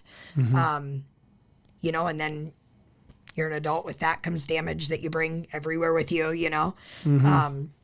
So that's what I would say. Jason was a relational addict. Addiction made relationships intense to him. And I don't mean intense like he became a better husband. I just mean his focus was relational and my focus was escape. And so that didn't work. That's not going to work out, Yeah. So we spent 3 years separated. Yep. So during the first part of that, where did you go? Like when you first left, where did you go? Like if your parents don't live in town. Well, we were still living in my parents' house. I stayed at her parents' house. Yep. So he stayed there, and then when he would go to work, which didn't last very long, I would come there and watch the kids. And then the second he pulled in the driveway after work, I would leave. We didn't even exchange. And you're going to party with your friends or what? I quickly realized that I couldn't afford to do drugs. So then you sell drugs because then you can afford to do them. At this point, I have completely resurfaced all of my people pleasing and codependency. And so if you can use your imagination, when you're the drug dealer, you think people need you, or you're doing what people want and what people need. And I was good at it. I was good at selling drugs, and I was good at being a people pleaser, and I was good at robbing and stealing and destroying and lying and cheating and doing all of the negative things. I was good at it. They say be good or be good at it. I was good at it. And not to spare anyone's hurt, but it was so damaging. It was so damaging. I mean, Jason was in another relationship as well while we were separated, which I can't imagine was healthy. I mean, I don't think it was very healthy, I remember during those 3 years, I mean, we could probably talk to you until tomorrow and tell you stories that took place during those 3 years, but I remember one of the most humbling things. I had put myself in drug treatment. I think year 2, probably. What do you mean put yourself in drug treatment? I just put myself at Pathways. Yep. Thinking first Jason went to Pathways. First, you went first. Year one. I told him he wasn't going to be allowed to be around the kids if he didn't go to drug treatment. Keep in mind, I'm using. Right? And you're separated. Wife of the Year award here, yeah. We're going to lay it all out. Here's all the humility. I had told him that he had to go to drug treatment. So the guy that I was dating at the time was in drug court, so he was sober. And I was on my high and mighty horse. I was still using, but nobody knew that, I'm using quotations in the air for those that can't see me. And I had told Jason, well, you can't see the kids if you don't go to treatment. You're out of control. You're ridiculous. You're crazy. Pointing out all of the things he was doing that I was equally doing. But so Jason agreed to go to drug treatment, and then year 2, I went to drug treatment. And it's funny, I was just reading today in preparation for that testimony. I was reading some things that I wrote when I was in drug treatment. And I should have brought them with me, but I'm reading them, and I'm reading about, like, this is the hardest thing I've ever done is put myself here, wanting so badly to get better, but knowing how strongly I'm drawn towards the destruction, and knowing that no matter how well I do in this treatment, when I get out, I'm leaving to no one. There's not a sober person in my life that I haven't burned a bridge with. Jason's in a relationship. In my mind, he's like happy with her. You guys are still technically married. We're married, yeah. Still married. Yep, we're still married. Yep. He's bringing her to my drug treatment on family night. And all of these people in this circle are like, oh, you guys are the greatest. And I'm eating that up. I'm like, oh, yeah, we're co-parenting like a boss. Like, I love her. She's doing all these things that I'm not doing. And although those things were very true, even though they were both still off and on in active addiction, she was doing all the things I wasn't doing, whether she was doing it really well or not. She was there and I wasn't. So she was using too? Yeah. Yep. I was using more than she was, but Is there a time in this did I think you might have told me this in the parking lot that day. Were you homeless at some point? Yeah. And when you say homeless, what do you mean? Like, I think of like living under a bridge or something, but what was that? That's a loaded question. So, year 2, we finally ended up losing my parents' house.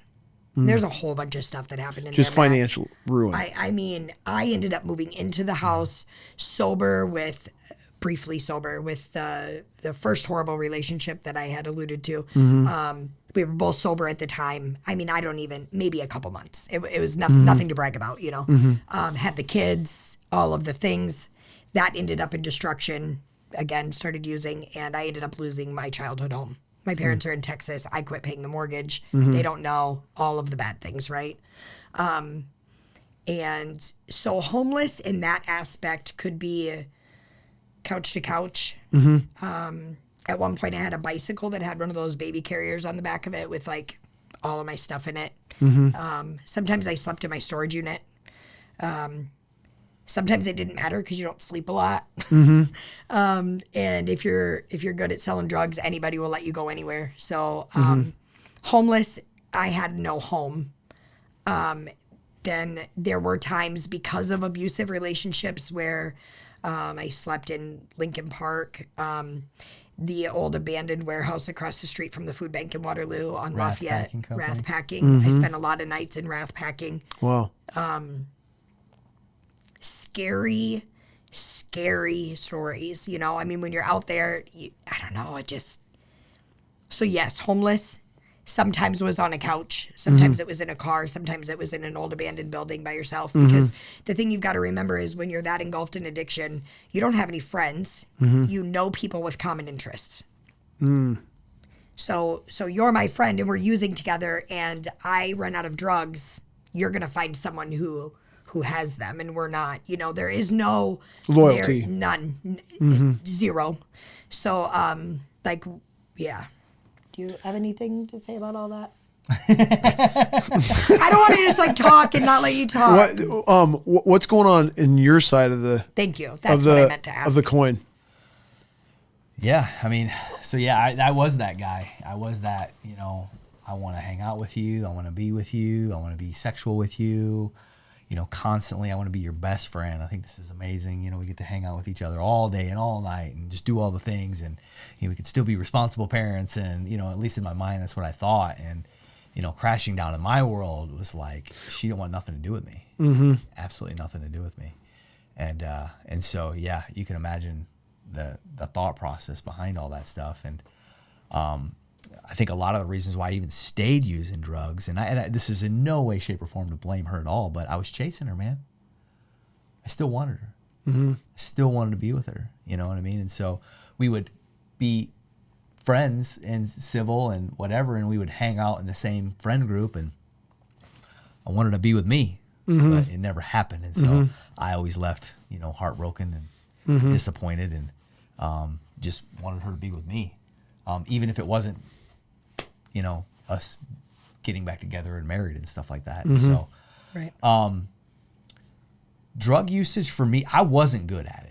Like, I know that's kind of a weird phrase, and she says she was good at it, I wasn't good at it. Do you understand what we mean by that, kind of, by being good at it? And I think so, but say more. Like, mentally, like, she could, like... She could pull it off. She pulled it off, man. You know what I mean? As far as, like not being paranoid, she could be, she could go into a store, it would be okay. Be functional. Be functional, pretty much. Well, for the most part, you know what I mean? Be functional and just not give a rip on what the world standards was, what people thought of her. She just did not care what people thought of her. Nope. 100%, which actually helps a lot when you're using meth. If you can get to that point, it helps. We're not giving advice. We're not giving advice, but what I'm saying is that, like, it mentally, it doesn't play ping pong in your head. And for me, on the other hand, I knew I was better.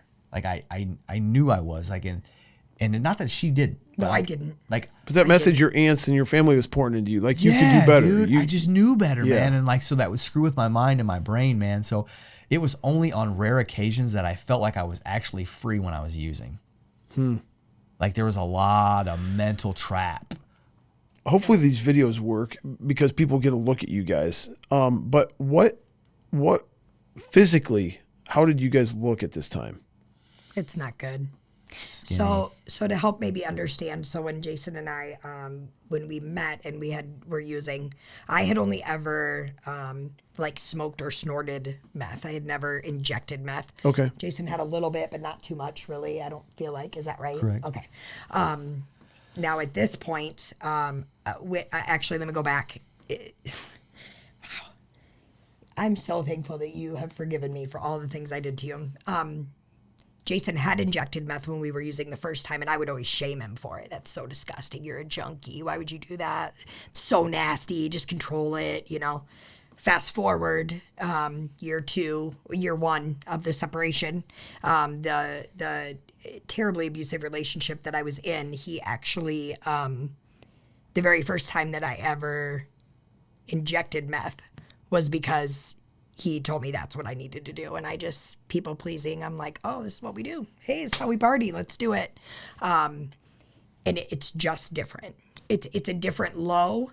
It's a different look. Like taking meth that way is different. Yeah, it's different. For sure. It's different. It is just different. You look different. You sound different. You act different. It's got a different addictive piece to it. Weird. I would never have known that. Yeah. I was thinking, like, maybe I should explain that when you said, how did you look?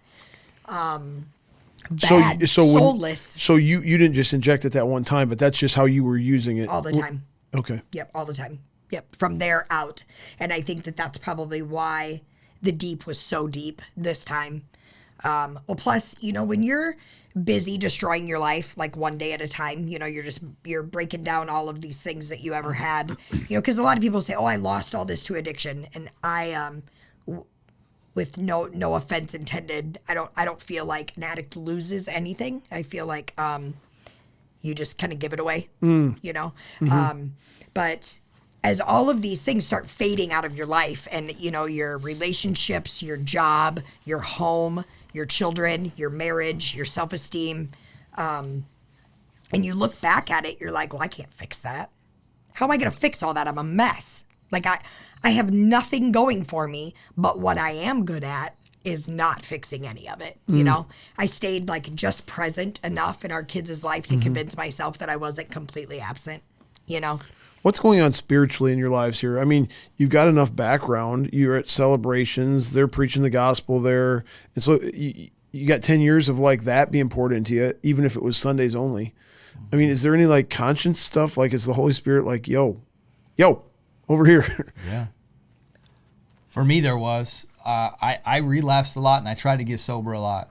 I tried to get clean a lot, and I would fall back down. I'd try to get clean, and I'd fall back down. And I'd try to get clean, and I would fall back down. And I'd always, and I wouldn't say always, but there was times where, definitely spiritually, I would try out a church here, and I would try out a church there, but I just couldn't stay sober long enough to really make let that get attached. You know what I mean, to me spiritually, to where I can make it long term. You know what I mean? But yeah, absolutely. I thought to myself, that was the answer. I felt like it was, because I would go there mentally when I was sober, or at least coming down for, off of it for sure. So yeah, you bet. I think I would get sober. I would clean up. I'd fall back down again. And I mean, I'm kind of thankful for it, because I was kind of utilizing principles of failure.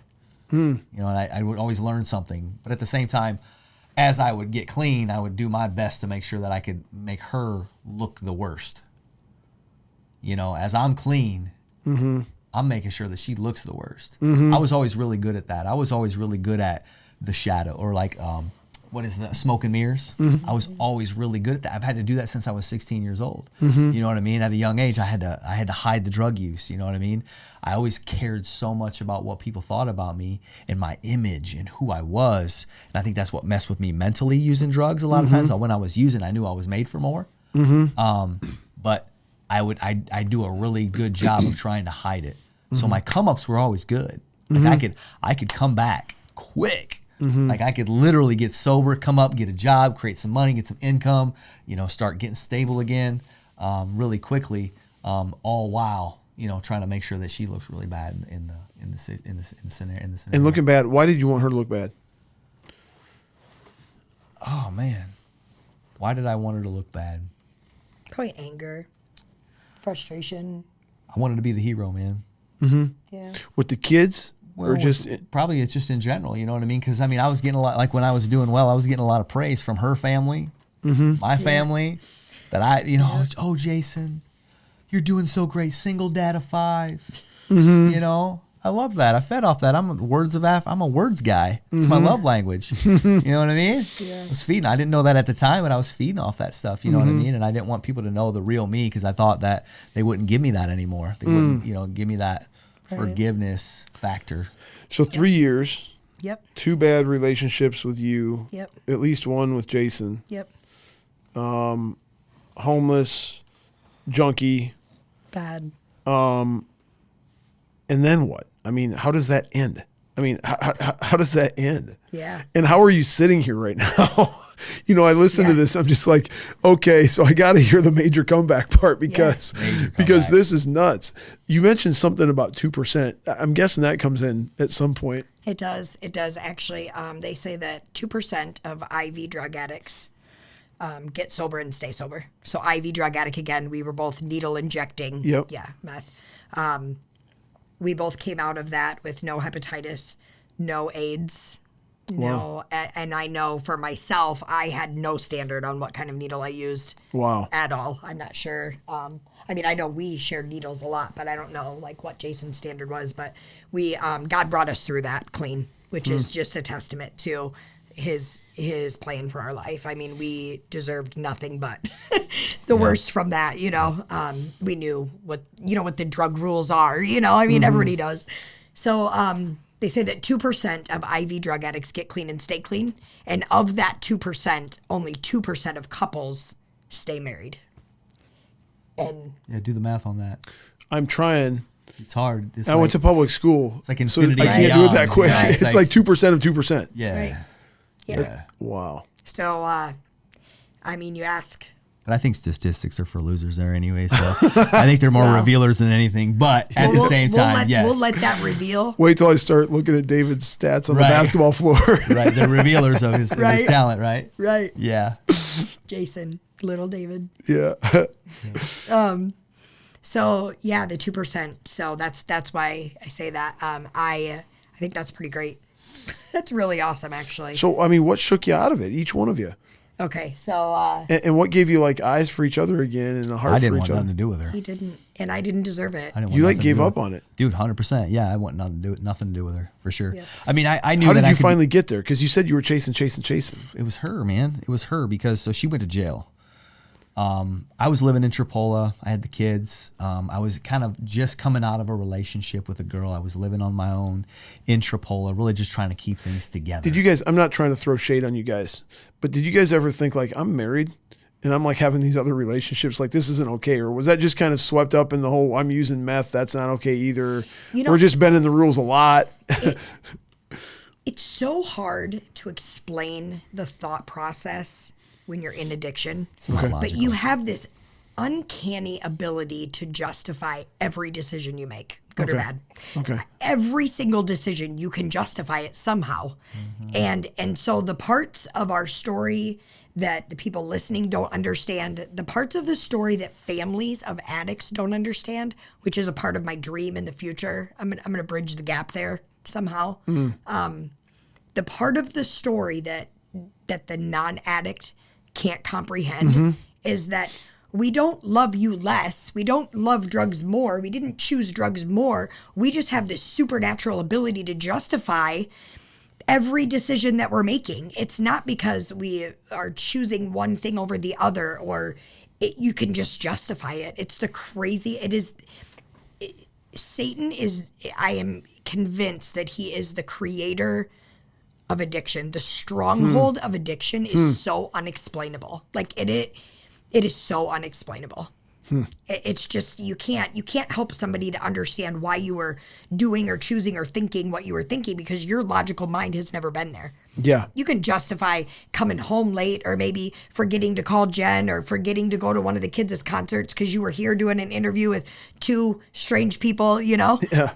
You can justify that by like, oh, I was really busy, or I was really, but like big life things. Yeah. You can't justify that with a logic mind. You know what I mean? Yeah. So it's just different.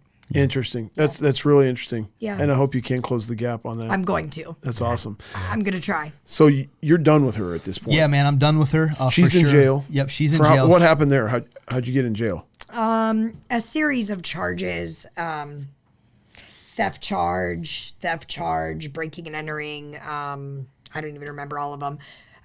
What I never got caught with was a really large quantity of drugs, which I feel like was also a part of God's purpose for me. I know I would not be where I am today in the way I got here had I went to prison. Yeah, versus jail. Instead of what I did go through, the path that I did go down. Yeah. So I think that's part of that protection. I did 100% deserve that, though. Yeah. For sure.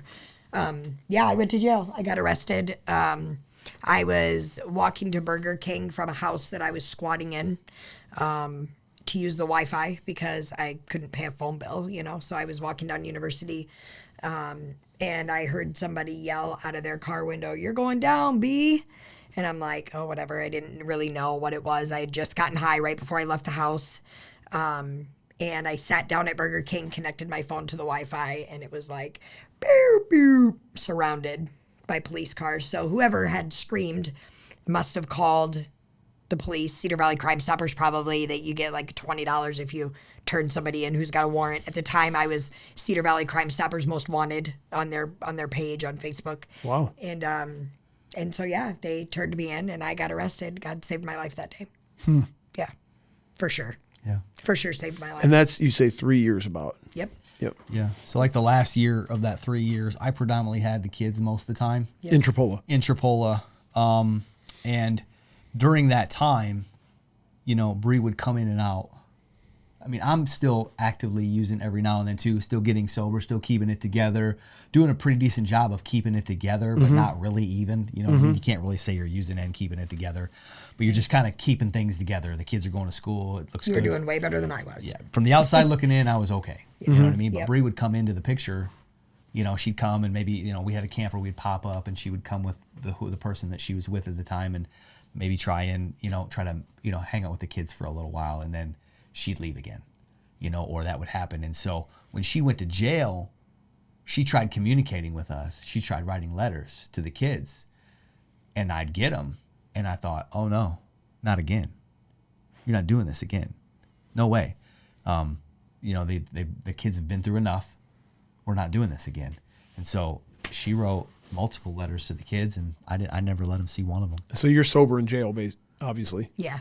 Yep. And that's the first time really in 3 years that you're sober? There was a short period of time. You said for a couple there, months for a or couple something. months, Yep. but other than that, yeah. Yep. Probably the first time where there's actual real clarity in her life. Right. Right. Yeah. You don't let the kids see any letters? Not a thing. And literally. They have probably still never read them. No, they probably still never read You still them. have them? I don't think so. I'm not sure where they're at. I don't think we've kept them. I don't know. I just remember the day that I found them, and I'm like, you never gave them my letters. I was so mad. Yeah. After everything was mended up. Yeah, that's just kind of the state of mind that I was in, and I didn't want anything to do with it. But it was, she went to the facility after she got out of jail, and she started communicating. She wants to be a part of the kids' lives, and and at that time I knew she was sober. I mean, I knew 100%. She just got out of jail. She's in the facility. You just can't use. I mean, you just can't. You can't stay in there and use. It's just not possible. And so obviously, she's the mom. So yeah, we're gonna start, working together and see the kids. And she would have visits, and we would go, and she'd come sit on my lap. And Were you still hooked up with this dude, or No. so she comes sits on your lap? Yeah, and she's just acting like we're gonna be together, and I'm like, girl. Because I knew. Yeah. It's because I knew. And you knew you were getting back together? I did. Did you have that figured out in jail, or when did you? I'll tell you the jail story. Okay. And I didn't want nothing to do with it, but it was truly by her commitment to changing her life and her commitment to not taking no for an answer and absolutely being 100% sold out that she was going to save her marriage and she was going to save her family and we were going to be reunited. It was all because of her.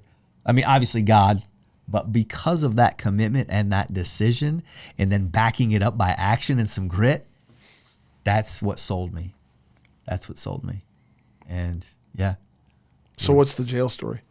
So I'm in jail. I get arrested. I'm in jail.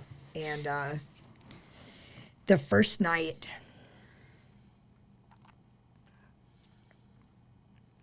the pain that I experience emotionally, there's not, side note, there's not a whole lot of physical withdrawal from meth. Wow. When you see that on the internet or on a movie or whatever, that's typically like more of like a heroin situation where people are going through withdrawals and they're shaking or, meth is not quite like that. It's more of a mental withdrawal. And you gotta sleep a long time. Yeah, and a really long nap. A big sandwich and a long nap and then it's all mental. So the pain that I was in was not, it was not physical, but I laid on that jail cell floor face down, and it was like watching a highlight reel of my life, like horror movie style. Like I had this uncanny ability to remember every single thing that I had done over those last 3 years, every hurt, everything I stole, every lie I told, every missed opportunity with my children, my marriage, my family. It was like I supernaturally was seeing and feeling all of these things. And I knew, you said, where was your spirituality during all this time? Mine was nowhere. But in that jail cell, I couldn't even pray, but I knew the answer. I knew what the answer was. And I would just say, Jesus. And it was like I would feel all of those things start to like come off of me. And then I would just like push it away. Like I deserved to feel that pain, and I deserved to be sad and miserable and horrible because I was a sad and miserable and horrible person, and I had done all of these things that were so terrible. And then I would like, out of desperation, I would just like speak his name again, just like Jesus, and I could feel him. I could feel this peace start to come over me, and then I would just push it away. Like I just didn't, in my mind, I didn't deserve it. And I cried until I fell asleep. And I woke up the next morning and... Is this like your first night back in jail? Yep, my first night in jail. Yeah. Yep. I woke up that next morning and it was like a peace so undeserving, a forgiveness that I knew on day 2 that God was going to take care of everything. I knew that God had completely removed my taste of addiction. I knew it. I knew from that moment on, I was never going to do drugs again. I knew it because he told me. I could feel it. I could feel, like in jail, the mirrors are like not real mirrors. They're kind of like this like old gym locker room type, And when I looked in the mirror, I saw something beautiful. And I was not.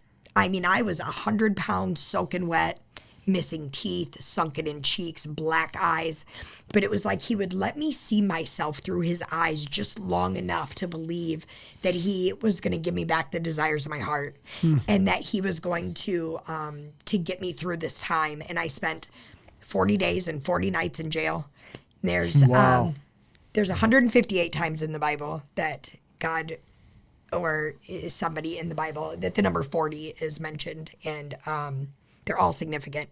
And theologians will tell you that like 40 days is significant, or 40 years, I guess, in the the situation of the Israelites or whatever, that the number 40 represents the change of a person or the preparation of a person, oftentimes through persecution or trial. That I spent 40 days and 40 nights in that jail, and no commissary, which means no money. I talked to Jason on the phone, I think, one time, and maybe a kid. But it wouldn't have been good. It wasn't a good situation. Surrounded by peers from that drug culture. But that is where God met me, was in that jail cell. I have a horrible singing voice, and I sang all the time in my jail cell. Like, I read story after story after story, and it was like God would take me to a story in the Bible, you mean? Yeah. He would take me to the story about manna, the manna from heaven, and how we're just supposed to trust that God will replenish the manna the next day, that we're not supposed to try to hoard it and scoop it up, because he's going to give it to us fresh every day, and went through so many different stories in the Bible that were referencing that 40 days and 40 nights, and started talking to other girls in jail about God, and they're just like, wait a minute, you're like queen of the trap house. You know what I'm saying? Like, you look ridiculous. But I was able to draw on all of those things that I had learned at Mercy Ministries when I was 17 years old. All of the things that we preached to teenagers in a youth group, all of those, the word of God, what little there was that we stored in our heart, I found all of it. It was like God just supernaturally allowed me to see his future for me. And I knew without a shadow of a doubt that I was going to get my family back. I knew it, and I knew he was going to do it for me. I just knew. And so I had when he would not answer the phone when I called, I'm like, you don't even know. I'm coming for you. Like, this is happening, And I got out of jail, and I went to court, and they were like, you have to go to the women's facility. And I was crushed. Like, I thought, no, God's getting me out of jail. I'm going home today. Like in Newton or what? Are you talking in prison Waterloo. or in Waterloo? Okay. Yep. So the women's facility, it's just like the men's facility where Jay was. They're just separated now. Yeah. So little did I know at the time that God's plan for the women's facility was way better than just getting out, because what would I have gotten out to? It would have been just like treatment. My parents were in Texas. Jason hated me. The only people that I knew were addicts. I would have gotten out. I would have walked out that back door of the jail. And what would have happened? I mean, I don't know. God knew I needed more time. So I'm in the women's facility. I went into jail 100 pounds soaking wet. I got out of jail 143 pounds. They hand you the same clothes. It was kind of funny when she was wearing clothes when she got out of jail. What do you do? They don't fit, right? No. She's trying to walk around Waterloo, trying to get an interview with these clothes. It's like, yeah, you have to walk. I mean, it's a little different now. But I know I'm laughing. It's not funny. But looking back on it, But. Well, I knew how much he didn't like me when I called him and I said, because he started letting me talk to the kids right when I got to the women's shelter, or the women's facility. He didn't want to talk to me, but I could talk to the kids. I could call and talk to them, Started earning back that trust. Consistency plus predictability over time equals trust. Yeah. And I had told him, I'm going to go on a furlough, and I'm going to go to this house I was squatting at, and I'm going to see if any of my stuff is there, I do that. Nothing's there. So I've got these black leggings that are 4 sizes too small. Some of the other girls in the facility are loaning me clothes so I can go to job interviews that you have to walk to, by the way, or unless you have a bus pass, which I didn't have. So I asked him to bring me some clothes, and he brings me, like, Dylan's clothes. He's like a 15-year-old boy. And like some of his old work clothes. Like, I just knew this dude does not like me. Like, he is not. But he doesn't. What he doesn't know, though, is that like we're gonna be together. Like he may not have figured that out yet, but God already told me, I'll give you the desires of your heart. You just have to listen. You just have to follow me. So He wasn't listening to me. No. Nope. I wasn't talking to him either. Right. So I'm walking back and forth to work. The first job that I got was at Applebee's in Cedar Falls, and I'm walking from the women's facility to Applebee's in Cedar Falls every day. Wow. Yep, to make $9 an hour as Downtown a host. Waterloo. No, downtown Waterloo to University Cedar Falls. Walking. Yep, walking every day. Is that like 3-4 miles each way? I think it's further than that. Probably. At least. Probably minimum. 6. Yeah. Wow. So I'm starting to make some money. I'm starting to feel like I'm taking this walk. I don't have a phone. So I'm walking. I have to stop and call the facility after so long because they've always got to know where you're at, And so that was kind of the beginning of that. Then I got a different job, a better job. And Jason is now using again. And I'm in the facility fiercely protective over him because I know God's given him back to me. And how much do we have to go through to make that happen? So he's using. I know he's using. I can't tell anyone he's using because my kids live with him, right? And I ain't getting out anytime soon. Like I have to graduate. Like I have to work my way out of this facility, Yep. And I just can. It's almost I didn't hear God audibly, but I can just still remember the comfort of it's gonna be fine. Everything is going to be fine. You just have to trust me. And I would call him and he wouldn't answer. He didn't have a driver's license and he would take Dylan's car and leave. And Dylan would call me at the facility, like on the facility phone and be like, Mom, Dad's got my car. And I'm like trying to like make sure, because what do you do? Like, I don't want them to know he's using because I don't want them to go out and take my kids. Mm-hmm. You know what I'm saying? Mm-hmm. And I know that we're going to be together. I just know that this is going to work out. And so I've got to I'm just fiercely protective of what is going on. And that was the first time that I realized I'm going to be the wife God created me to be. Because I used to be fiercely protective of myself and my emotions and my hurt. I was never protective of him. I always wanted him to do all of the things and be all of the things. And I never had a desire to learn how to be the wife that he wanted me to be. And now here I've put myself in this situation. I'm the junkie mom from Waterloo in jail. He's in Tripola looking like the hero, right? He's got all the kids. He's got them registered for school, getting them signed up for football and all these things, And I'm trying to fight knowing that the whole town thinks that of me. Mm-hmm. You know what I mean? The whole town thinks he's this hero. The girl that he was dating at the time just happens to have the same name as me. So I'm like Bree number 2. And I'm like, I am Bree number 1. I don't know who this girl thinks she is, Mm-hmm. But it's just when he was relapsing, when I was in the facility, that was the first time that I knew that I could be the wife he deserved all those years. Like all those 13 years, I knew I could be that because I was just so fiercely protective of him. So you said 2014, 3 years. This is like 2017. We're in 2024. This is like 7 years ago, which is, in my mind, relatively recent. Right. I mean, feels 7 like years. Forever to us. It was. I mean, there's Doesn't it feel like forever to you? Yeah. Complete chaos in your family. Yeah. 7 years ago. Okay, so again, David plays basketball for us. Yeah. He's the one I know the best. How are you? A freshman, sophomore, you're 15, 16 years old. So this is when he's like 9. Right. 8, 9 years old. Well, when we first, and so I'm just thinking like, he was 4 when we relapsed. Okay, plus 3, he's at 7. Yep. So, I mean, but that's like, so, I mean, your kids remember this. Yeah. Because David and Alana were your 2 youngest. Yeah, they lived it. So, like, talk about that a little bit. I mean, they're not here to talk for themselves, but,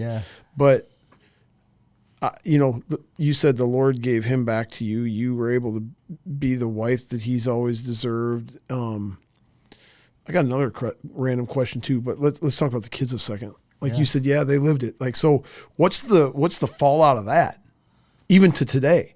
Yeah, you mean like the negative impact from all that? Like how do you, how are they okay? How do they? That's a great question because I mean. So each one of our kids probably suffered in a different way. Okay. Our oldest son, Dylan, he was obviously the oldest and seen the most. And so he was able to just shut himself away, put himself into a room and game out. He could put his headphones on. How old is he now?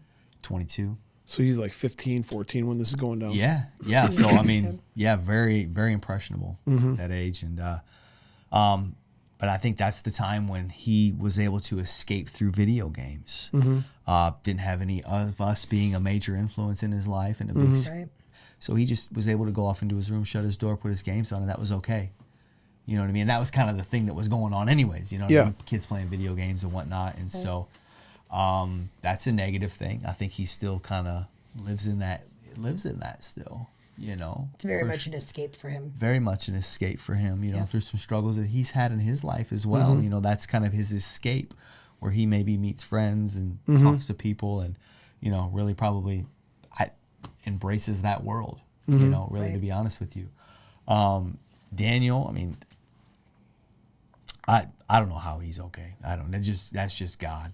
He's, you know, I'm sure he probably has suffered through a lot of things, but I think he's embraced a lot of forgiveness. And I think he's more on a path of following our example, of our godly, manly example, for sure. Anessa, she's just built good. She's just built with love and care and forgiveness, and she's our love child. There's definitely some things I think that happened during that time that were probably damaging to her, for sure, that she probably still struggles with, for sure, absolutely, where we could have been better parents that would have been definitely preventable, for sure, with her, I would say her worldview, I should say. I think there was an escape there where she probably just didn't have our influence to remind her of who she is. I'll put it that way. Alana was an angry girl, definitely through this time, because she was a mama's girl. She loved her mama. Man, still does. She's a mama's girl. Yeah, she didn't have her mama for 3 years, man. And that made her a very, very, very angry human. And but my gosh, the strides that she's made as a young woman today is astronomical. It's just phenomenal, the growth that she's had throughout the years. I mean, definitely not there, you know, 100%, but I mean, just she is the epitome of why parents need to be active in our kids' lives on a daily basis. Just because of what I've seen, what she was and who she is today, just the importance of the influence that we have on our children's lives, on being an excellent example, being present, being power, speaking life over our children is just, I just can't even put it into words on how important that is. It's just, as you talk about that, are you talking about like such a noticeable difference from when that wasn't present in her life to where she is now when it is present? Yep. It took a while to earn her trust back. I think the other kids were trusting a lot faster, and I think I probably broke her heart the most. We were just naturally, we were just closer, not in a capacity of love. We just were, I mean, she was a mama's girl for sure. She's still kind of like my little broke best friend. I mean, we do everything together, you know. And by no fault of her own was she an angry child. I mean, that's just how she, you know, it's not like she was I don't want it to sound like she was a bad kid. No. Because how she just made bad choices. It was just the what she was put into. That is how she coped with it. You know. Yep. Yeah.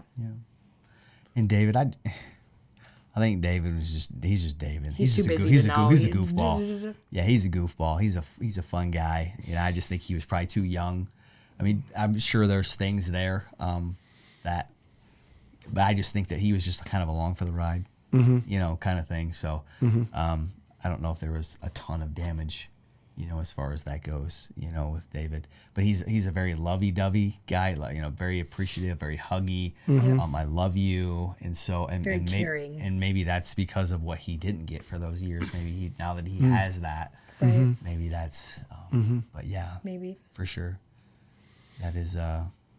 Wow. Yeah. See, we've got more years sober. We've got more years healthy than we had separated. You know, we've reached that benchmark where now we like have 2 times more than 2 times. Right. I mean, if it was 3 years, right, and you're at 7 since then, right. you know, So I think that helps with the kids too. Like I like think this that, isn't going to change. This is the way it's going to be. Is that what you mean? right, right. Yeah. And so I think that you know that just helps when it comes to that. Yeah. We have several friends, you know, over the course of our lives whose marriages have blown up. And for far less than this. I mean, I could actually see why this would blow up and never get put back together. Plenty of evidence there, that's for sure. Right. Plenty of evidence. And I just wonder, like, how do you forgive that? How do you, like if my wife is in relationships, plural, while we're still married, like, I'm having a real hard time getting past that. Yeah. Or vice versa. I mean, he was in a relationship too. Multiple relationships for sure. Yeah. Yeah. Both of us. Relationships, plural, for you too. Yeah. You know, I got people getting divorced and blowing their family up. And I don't mean to use that language in a ultra condemning way, but over, compared to this, relatively little stuff. Right. And one of the things I want to say is, like, suck it up, guys. Yeah. Like, you made a commitment. For sure. Before the Lord. Now, if you're not a Christian, whatever, you're not accountable to that. You know what I mean? Right. But if you are, I mean, talk to me about the covenant relationship of marriage. And maybe you're not thinking about it in those terms 7 years ago, but there's obviously something about, like, we want to do this the Lord's way and we're going to make it work. And you're able to put all that stuff out of your, you know, I mean, I think of 2 things. I think I wanted my family back more than I wanted to be mad. I wanted my family back more. I wanted God's promises to be real in my life more than I wanted to hold him accountable for anything that he had done. Mm-hmm. Also, this kind of goes back to that mind frame of being an addict. Mm-hmm. So I know now that I was not the wife that he deserved the first 10 years of our marriage. Mm-hmm. But I wasn't like a horrible person. Mm-hmm. I mean, like, it's things that we could have, like, had we expanded our life into, like, counseling or, you know, worked through, like, a therapist or something, we could have fixed that. I wasn't, like, so horrible before we relapsed that I think he should have left me or divorced me. Mm-hmm. I just see more clearly now what I wasn't, you know. That being said, the choices that were made and the hurts that were caused during that time were not made with the same mind that we have right now. Mm-hmm. They were not made with the same heart posture. Well said. They were not made with the same justifications. And so it's kind of like a movie. It's kind of like, that really hurt, like really bad. But I don't even think that way anymore. I don't process information that way. I don't process hurt that way. I don't make decisions with the same rational or irrational thought process. I want him more than I want to be mad at him for what he did. And I love me more than I want to continue to punish me for what I caused between us. And I know who I am and I know whose I am. And because God has my back on that, you know, we had talked about, like, are we ready to do this? Like, do we have anything we need to say? You know, Jason's like, you mean before talk about this? Yeah, before this podcast, Jay's like, you know, I just want to make sure we're going to be okay. Like, do we have anything we need to talk about? We've never really gone through this before. I was going to actually ask, I'm going to come back to that, but keep talking. Well, and we kind of talked about it for a second, and he's like, well, I think I've said everything. And I'm like, I don't really think I have anything to say. And I think what makes this possible right here is that I take, and Jason takes, 100% responsibility for the choices that we each made that caused damage. Now, if I wanted to sit here and make excuses like, well, I left because no. Right. I left because I ran away, because I chose. That is how I processed addiction. He didn't cause any of that. The only thing that we did together was relapse and cause damage. That's it. You know what I mean? Like, do you think if that weekend with those people didn't happen, none of this happens? Or was it just waiting to happen, and it was going to happen come the first chance, and it was going to eventually rear its head? That's a hypothetical question. Or, I don't know you if I can't have know the answer. I don't know if I have a direct answer for this, Matt. I'll put it this way. The only thing that I regret out of this whole thing is the people I hurt. yeah. I think we wouldn't have the marriage that we had today if it hadn't been for this. Mm-hmm. And it's good marriage. It's a great marriage. We're best friends. Yeah. 100%. That's my homie, homegirl. You know what I mean? You know, that's my one regret is the people I hurt, which is a lot. Yeah. It's my kids, Yeah. her, family, friends, Doug Mathias. Hurt him bad, you know. That's what I regret. But on the other side of it is I'm grateful kind of that this happened because I don't think that we would be where we are today Yeah. without this. I guess God has his own little Yep. I I know exactly what you're saying. Make plans and watch God laugh. You know what I mean? So Yeah. You would never endorse what you did. right. And it sounds ridiculous that you wouldn't say I'd go back and do that over. But Right. if you did do it over, now you're messing with the space-time continuum, and you're really happy with where you're at Seriously, right yeah. now. Right. Yeah. You know what I mean? Like, Yeah. Yep, Because there's a lot of things that I think that like even just of recently, I just like with Bree, you know, she's going to be, she's kind of a major component of this women's conference that's happening and her story and this kind of coming out. And I've kind of met a few people out in the marketplace just recently. And I believe that God is in the works of using our story, maybe to speak, maybe to preach, maybe to talk. And I hope this and maybe to exact bring this out. podcast helps amplify that. And that's kind of how I'm feeling in my spirit that this is leading to. And so without that story, we can't help others. Yeah. You can't help somebody if you've never gone through it. Yeah. You know what I mean? Because then you're just speaking on theory. Yeah. I mean, but when you can actually come from a spirit of experience of that, I've been there, I've done that. Yeah. You know, you can actually help people. You know, that's a miracle in itself, watching him say that, because, you know, I was in the facility through Christmas. So I got out in November, went to the facility. I was in there through Christmas, got out shortly after the beginning of the year. And, you know, I told you, God completely took the desire of addiction away from me. Like, I didn't deserve it. I didn't earn it. And it's gone still. It is, I don't. I could have the best meth in the world right here, and neither of you be interested. No, because the thing that I see is the damage. The Yeah. thing that I see is that I don't need to escape. What am I escaping from? I mean, my Yeah. life is good and God is good. And when my life sucks, God is still good. Yeah. You know? But the miracle of hearing him say that is, you know, sobriety it didn't come that way for Jason. He had to fight for that. And it's just, we just got brought to it in different ways. So it's just, it doesn't make me better than him. Actually, I feel like it makes him better than me because God took it from me. I didn't have to Fight for it. No, I didn't Yeah. have to. And Jason had to fight for it. But as sobriety continued on, I quickly was able to see people walk into our church that I used to use with and go to them right away. And I'm so proud of you, and I'm so glad that you're here. And look at us. It's like a reformed trap house. We used to get high together. Now we're worshiping God together. And Jason would stay in the background, and it bothered him. He did not have, I don't want to put words in your mouth. He was not excited to go and love on or minister to somebody who was newly sober, maybe still in addiction. No way. And I was. And that was really hard for me because I knew that in my future, I know that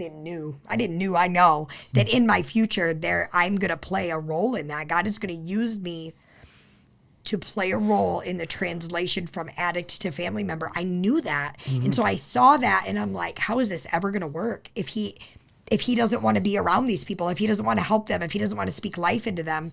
And so to hear him sit here and say that he's met people out in the marketplace, that he sees God using our story, that's a miracle. What was that about for you? That's really cool, by the way. I can see why you call that a miracle. Yeah. But why were you like, no, I don't want to? Because for me, association was everything. You know what I mean? The enemy was always on the lookout to find a way to get back with me. Yeah. So the way that I always got back into using was through alcohol. Yeah. That's how it always started for me. It never started with just meth. It was just alcohol. Okay. So I could have a couple drinks, but man, if I went to had a couple drinks and maybe I go to the store, the Quick Star or something, then I ran into one of those people that were just freshly not using, but they were using then and they had some. Well, I was off using again. Yeah. So it was very, I got to protect myself here. Yeah, I have that to makes protect sense. myself. Yeah. Very protective of that, of my association, who I was around, because I knew, it's even still to this day, Yeah. like I cannot drink. I cannot drink. It's just, I had to learn that the hard way. Mm-hmm. I always convinced myself that I could, but I just can't drink. And so, do I still have to fight for it sometimes? Yeah, I do. Mm-hmm. And there's temptation comes every now and then, you know what I mean? That to want to maybe have a drink, and I just know that I can't. Mm-hmm. I cannot do it. It's simply impossible for me. You talked earlier, you said something about, by the way, we're at 2 hours and 13 minutes. We're going to wrap this up soon, but Wow. Yeah, I didn't even think Are you that. okay? Yeah. Are you guys all right? Yeah, Wow. totally fine. I think this makes it the longest one we've done, which is cool. The longest one previous to this is one of our best friends named Jenny Nelson, who died of cancer. And so we're really thankful we have that interview. But Wow. anyway, so you'd said earlier, our kids don't need to know every little detail. They don't need to know 100% of all this stuff. And I can totally understand why. Yeah. Is there anything that you guys don't know 100% about because this is coming back to what you said when you said, do we need to talk about anything before we go on this podcast? Yeah. And associated with that, have you learned, and not like it, I'm not accusing anyone of purposely keeping information from each other. Sure. Yeah. But have you learned anything from each other tonight that you didn't know? No, I don't think so. I think there's probably some things that we don't know about, and probably some really deep hurts and things that probably went through on a specific level, or maybe certain people or certain things. I think we just both know that there's a lot of negative there. There's a lot of damage there. So I can't necessarily say that we know every single intricate detail of every hurt, every bad decision, and everything. I think we just kind of have both of a common unspoken agreement that It was bad. it was really bad. You know what it is. We know what and it I know is, what and it was is. really bad. And if Yeah. and even to this day, I mean, even BreAnn brought this up earlier, is that that we're still working on these kind of things too. You know, we had a conversation earlier today, and which is truly remarkable with BreAnn and who she is and what she brings to the table in our marriage. And we just kind of had a conversation about being each other's safe place. And sometimes we don't always give each other the correct answer to what we're actually thinking, because we're not always fully 100% each other's safe place because of all the hurts and stuff maybe that happened in the past. And we're still working on that. Yeah. We're still working on being each other's 100% safe place. Yeah. And so I know that's kind of a deep dive into the question, though. No, yeah, but, that's good. But yeah, we don't know everything. Yeah. We just know. Yeah. Yeah. Yeah, it's wild. It's so wild. And to think that in 2 hours and 20 minutes or whatever, We haven't scratched the surface. Yeah. Like some of Yeah.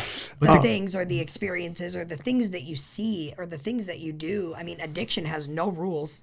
Mm-hmm. No rules, no boundaries. Mm-hmm. You know what I mean? And to know that we wake up every day together with our kids and nothing is stopping us from fulfilling God's purpose for our life unless we let it. I mean, like, there is nothing, there are no strongholds, there are no addictions, there are no unfinished conversations or sleepless nights that are going to stop us from living in this gift that God gave us, you know? And I, like Jason said, I knew that God was going to give me back the desire of my heart. I knew it because he told me. And we're just walking it out. I mean, we're just walking it out, waiting to see what God's going to give us next, you know? Yeah, I would say we're doing more than just waiting. I think we're actively pursuing God in a major way, actively Right. open arms, looking for opportunities to help people, you know, to make a difference. I mean, I know it's one of our church's biggest pillars, but it's love God, love people, make a difference. And that's like really our family motto, our motto that we live by, man, is love God, love people, make a difference. So you could call this part 2, and it was an unexpected part 2, and it's something we've never done before. But just to bring our audience up to speed, what I envision right now in the podcast is it just going right from what we've already done 2 nights ago. So it won't seem like a part. It'll seem a little bit like a part 2, but we got done the other night, and I told you guys originally it's going to be about 90 minutes. It could be 90 minutes. This is a long form conversation interview, and I looked down at this soundboard over here to my left. And it said 2 hours and 13 minutes. And I was like, do you remember when I said that? Yeah. And then all of a sudden my mind started going, oh no. You could see it in your eyes too. Yeah. I was like, I told these guys 90 minutes. It's been 2 hours and 13 minutes. Now, for anyone who's like geeking out doing the math on your podcast, we trimmed some of that out. So it's not going to be 2 hours and 13 minutes when we said it was 2 hours and 13, but that's what it said on the soundboard right then. And so I started immediately going, I got to get these guys out of here because I've way extended their expectations. And so we wrapped things up. I got up the next morning. We drove out to Indiana for Indiana Fever game, myself and 2 of my girls, to watch Caitlin Clark. And, when you've got some windshield time, I'm just immediately thinking like, we didn't wrap that thing very well. And then I got a text from you like, hey, are you good with the ending? Because if you're good with the ending, we're good with the ending, but we just wanted to check. And I was like, you know what? That's just kind of confirmation. We need to go back and finish this thing up. Yeah. So I listened. I've already listened to the whole thing. Okay. You said you heard about 30 minutes of it, Jason? 30 minutes in, yeah. And about 30 minutes in. BreAnn, you haven't heard anything, and you purposely didn't. I purposely didn't. No. Why not? For one, I didn't want the enemy to try to get in my head and say, you should have said this, you should have said that. Yeah. Not even the enemy, but your own thoughts where you're like, oh, I missed that or I missed this. Yep. And I didn't want to pre-plan what I was going to say now. I wanted it to be natural, conversation, questions answered. I didn't want to try to fabricate anything. Yeah. So, Jason, what do you think about the first 30 minutes? It's good. It was good. I felt like it was pretty raw. I mean, it's different hearing my voice on the microphone. Yeah. Have you had a chance to hear your voice? Like, not really. Much? I mean, just like from, like if I do like a voice recording or something that I do to BreAnn, like, you listen to it or something. Most people hate listening to their voice. Yes. Yeah. You know what I mean? Yeah. I spoke at the women's conference this weekend at our church, and they were like, when they had me come in and practice, I was like, oh my gosh, I hate this.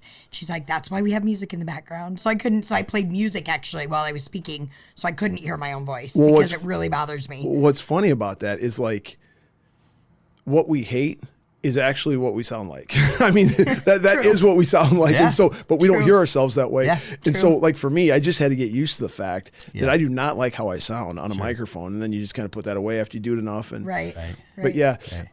So 2 things specifically I want to talk about, and then I want to give you guys a chance to be like, by the way, we got some fluttering here because we got the window open. It feels good. I shouldn't have worn a hoodie tonight, but the other night was a huge thunderstorm. We couldn't do that. Right. Yeah. Wardrobe changed this time. We came dressed a little lighter. Yeah. So early in that podcast, in that part 1, I talked about wanting to circle back and hear the story about how your relationship, BreAnn, with your mother was restored. Sure.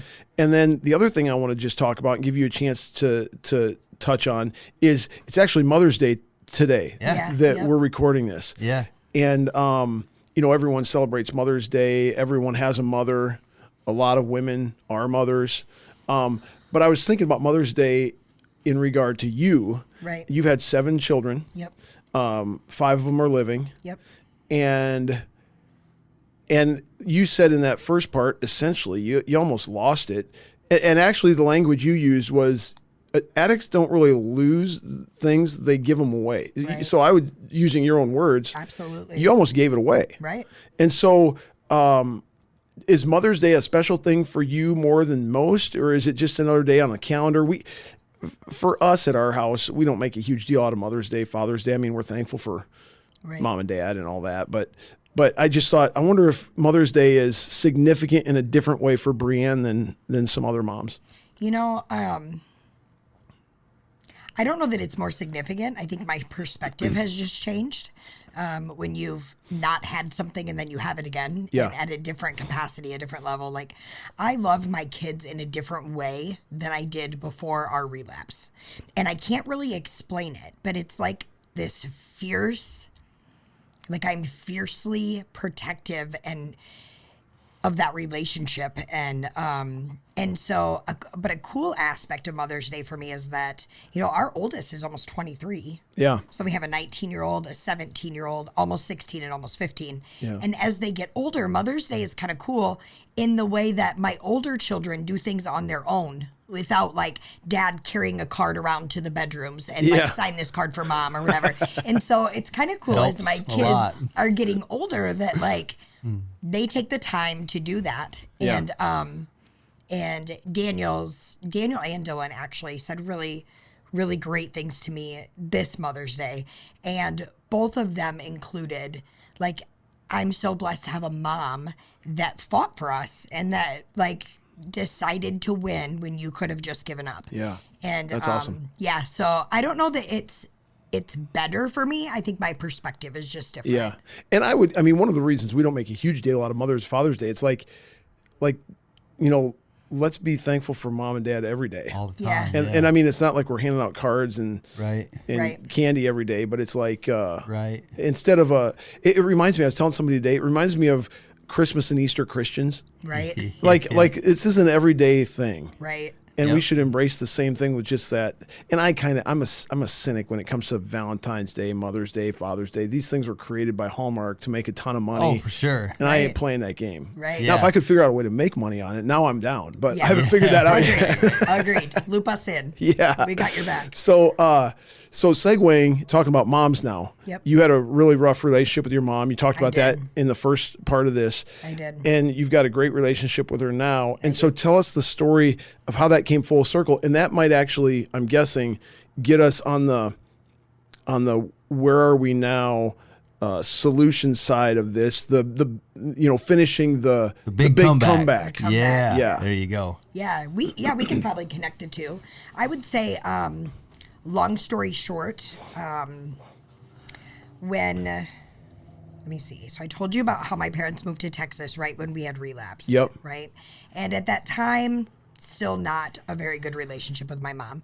So my dad got connected to a men's group at a church in Texas where they lived, and he went on a retreat.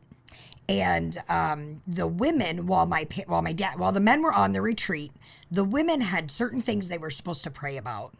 And God gave my mom this love and compassion for my dad while he was on this retreat that I, as an adult, had never witnessed.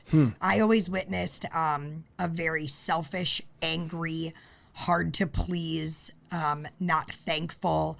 I could even go as far as to say not intimate, not loving, not compassionate towards my dad at all my entire life. And it was like God wrecked her, and she fell in love with him in a way I have never seen. I mean, like, we would FaceTime with them, and it was like... Gross. Yeah, there's like flirty, like it was uncommon. Like very uncommon. Very uncommon for her. And so I think that opened my eyes up to a different side of my mom that I had never seen before. And so... So at this time, Jason and I were now sober. We're doing all the things. We're doing all the right things. And my parents came to visit us, and we lived in an apartment. It was 19 steps from the bottom to the top, and my mom was really out of breath when she went up those stairs, and we're like, oh, that's kind of weird. And then the next day we went out to a park, and we were walking, and my mom's really out of breath. And we're like, this is kind of weird. So I said, long story shorter, they got back to Texas. Fast forward, they found out she had lung cancer. Oh, wow. So in the process so now they're in Texas, we're here, and I'm an only child. And it was rough because they moved there to take care of my grandma. And so now my dad is taking care of both my mom and my grandma. And I'm pretty sure I said before, he's just like a walking heart. He's a peacemaker. He's a lover. That's just his personality. Yep. He's a caregiver, but it started to get rough. And so a couple different times, I went out one time by myself. One time Alana went out with me to visit my mom. But what I saw happen is with cancer, my mom developed compassion. And it wasn't just for my dad. It was for commercials of hungry children. It was hearing a story about somebody that was struggling, and I would watch her care, and I'm like, I've never seen this before. I mean, I think the first time I remember my mom telling me she was proud of me is when I graduated from nursing school in 2011.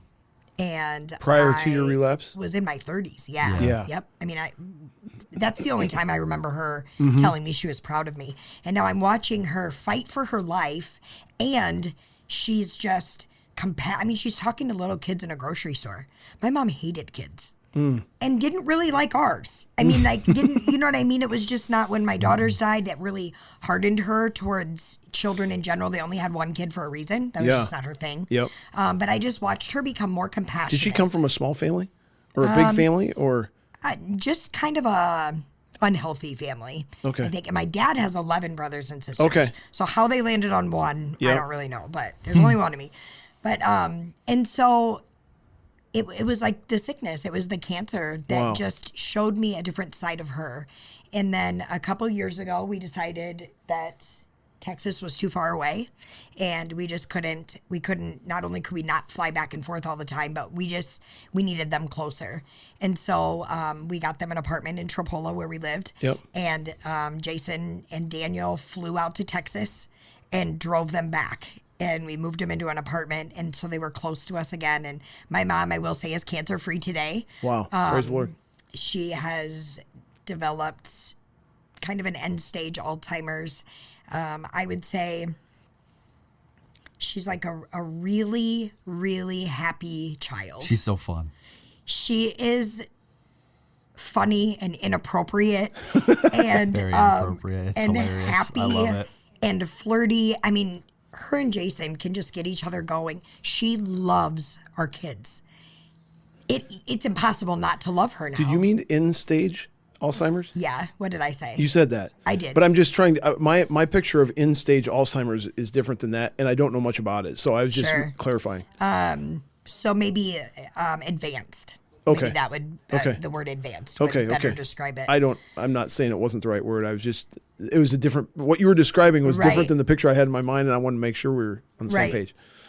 She even talks with a different tone in her voice, like kind of this high-pitched, like childlike sounding. And I'm not saying she doesn't have sad days or sad moments. Yeah. She knows she has Alzheimer's, Yep. and sometimes that's rough Yeah. when she realizes she's forgotten something or whatever. But she is just,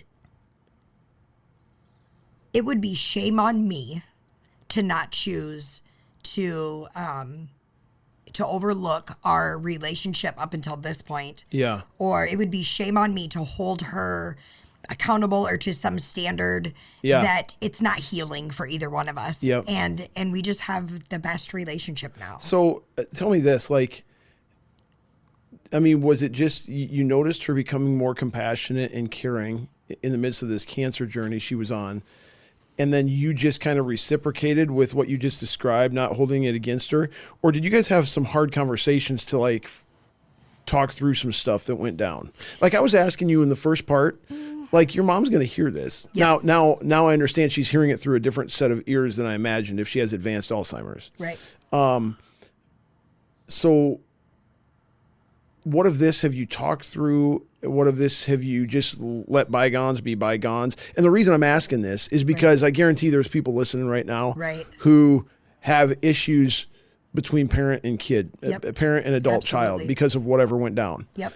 And so they might glean some insight or wisdom from your story. Right. I would say there's two parts to it. So, during the sickness of cancer, like the chemo and the, going back and forth with that, we had some tough conversations. We had some,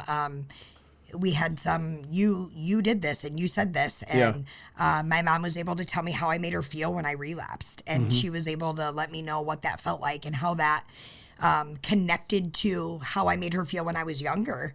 Like when I would run away or be rebellious or just all of the choices that I made, how that made her feel that same way when I had relapsed and how she just had to give me to God and say, I can't do this, which she did that the first time when she gave me to God and said, take her, I can't handle this, and I was able to tell her how I feel like my childhood sort of molded my adulthood, why I became so codependent and people-pleasing, and, that stemmed from never feeling like I was good enough for her or that I was too much for her, that I was never going to meet her need, I was never going to make their marriage happy. Like, I thought that was my responsibility, you know?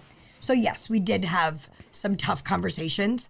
But I feel like a lot of people picture tough conversations like high volume, high adrenaline, you know, we're angry. Right. And we just weren't. And I think it's because of the change in her heart that had taken place. And then me seeing that and my desire to just move forward. You know, we had so many breakthroughs in our life that I just knew that's what we needed. Yeah. As far as gaining wisdom from things like that, I think something Jason and I have both learned is when it comes to like parent-child relationships, us being the children, them being the parents, is we're adults now. Yep. And so we can choose to be as communicative or as close to or visit as much as we want. Like they already raised us, whether they did a good job or a bad job. We can choose to drive to Des Moines and see Jason's dad. We can choose, even if he doesn't drive here. It's still our choice to go there, you know, to make a phone call, to send a text message, to loop them in on what's going on with the kids. And that goes for both of our parents. Both, you just, as an adult child, I feel like we should choose. It's our turn now to choose to bridge the gap if there is a gap in that relationship. Cool. Yeah. Okay, so tell more of the story of the big comeback, or the big comeback. The what do we call it? The big comeback. Yeah, Jason I think so. Yeah. Yeah, the come up, the fall down. The fall, and the big comeback. Yeah. We should have jotted that down. Yeah. Jason, from your perspective, more of like. Sure. Gosh, I remember early on, you know, we started attending Hope City. I mean, together. That was just our thing that early on, we made a commitment that if we were going to do it, we were going to do it with God. That was just going to be the only way that it was going to work. We just knew it. That was just going to be the only way that we could make it happen, because we had tried on our own, you know, so many different times, just try to make it happen. At least for me personally,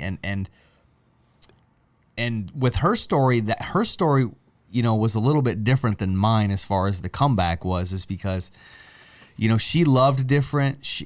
Her heart was different. She was a better mom. She was a great wife. And I'm still in this stage of like, I don't even know if this is real yet. Do I even really want this quite yet? You don't know if it's real from her? I don't know. Or you don't know if it's real for you? For me, because I'm still kind of like, is this for serious? Is this not? You know what I mean? And so like, I still hadn't like made that full commitment that like, I'm fully going to change my life. I'm kind of like on board, you know what I mean? I'm kind of on the ship, you know? Yep. But I could jump off at any time too, you know what I mean? If it gets bad, you know? And so, I had a couple relapses in there, you know, in the midst of our big come up, you know, through failure. Yep. You know, and relapses with what? Alcohol? Starting with alcohol. Yeah. It would always start with alcohol. That's what you said before. Yep. It would always start there.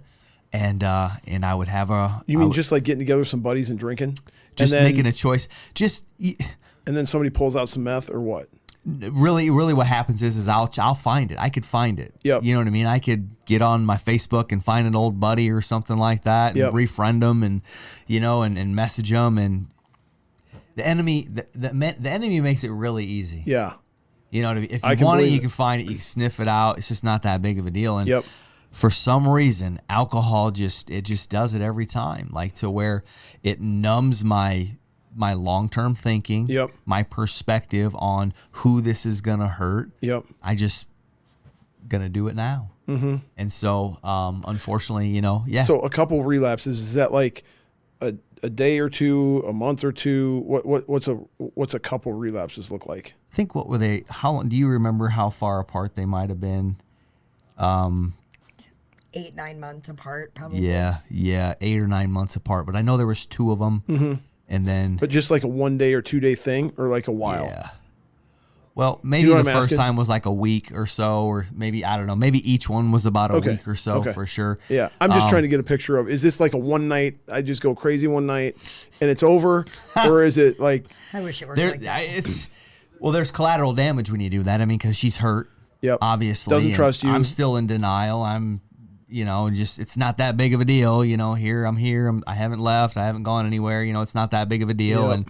And she's hurt, and she's trying to, you know, remain calm, but at the same time, she's also trying to be a good wife. You know, And because she still has got that belief that God was going to give her the desires of her heart. Mm-hmm. And whether I wanted that or not, she knew that that's what she deserved. Mm-hmm. And so she was going to stay there regardless of where my heart was. Mm-hmm. And so she was going to continue to fight for it, even as bad as it hurt. We were talking about that on the way over here. I mean, what was the song you were talking about that there was just... I'm no singer, but yeah, the song just starts out, walking around these walls. I thought that by now they'd fall. Okay. But you've never failed God, me you've never yet. failed God, me you've never yet. failed me yet. Mm-hmm. There were certain songs that would get me through those moments, and I came from addiction, so I knew what he was going through. Mm-hmm. But since I beat addiction with the help of God, actually, I didn't even beat it. God took it from me. Since I was not living in addiction, I was stuck in this place of being fiercely protective of him. I didn't want to talk to anyone because I didn't want anyone to know, because I knew he was better than that. Mm-hmm. I knew he was going to come through it. Mm-hmm. So I didn't want to call up like your wife. Yeah, I didn't even know her then and be like, Jen, mm-hmm. Jason did this and da-da. Yeah. Because I didn't want then Jen to lose faith in him. Yep. I totally. You know what I mean? You even talked about. At the same time, I was not going back to that. I didn't know how to not allow that to be a part of my story anymore without him in it. Like, how do you? Yeah. You know what I mean? Yeah. And without our kids in it, it was just a very like, I knew it was going to be okay, but I just didn't know how. Yep. I just felt very out of control. So I'm not trying to like shoot a hard question or put you on the spot, but yeah, let's go. I guarantee people are thinking the thing I'm thinking right now, which is, how confident are you that he's done relapsing? And how confident are you that you're done relapsing?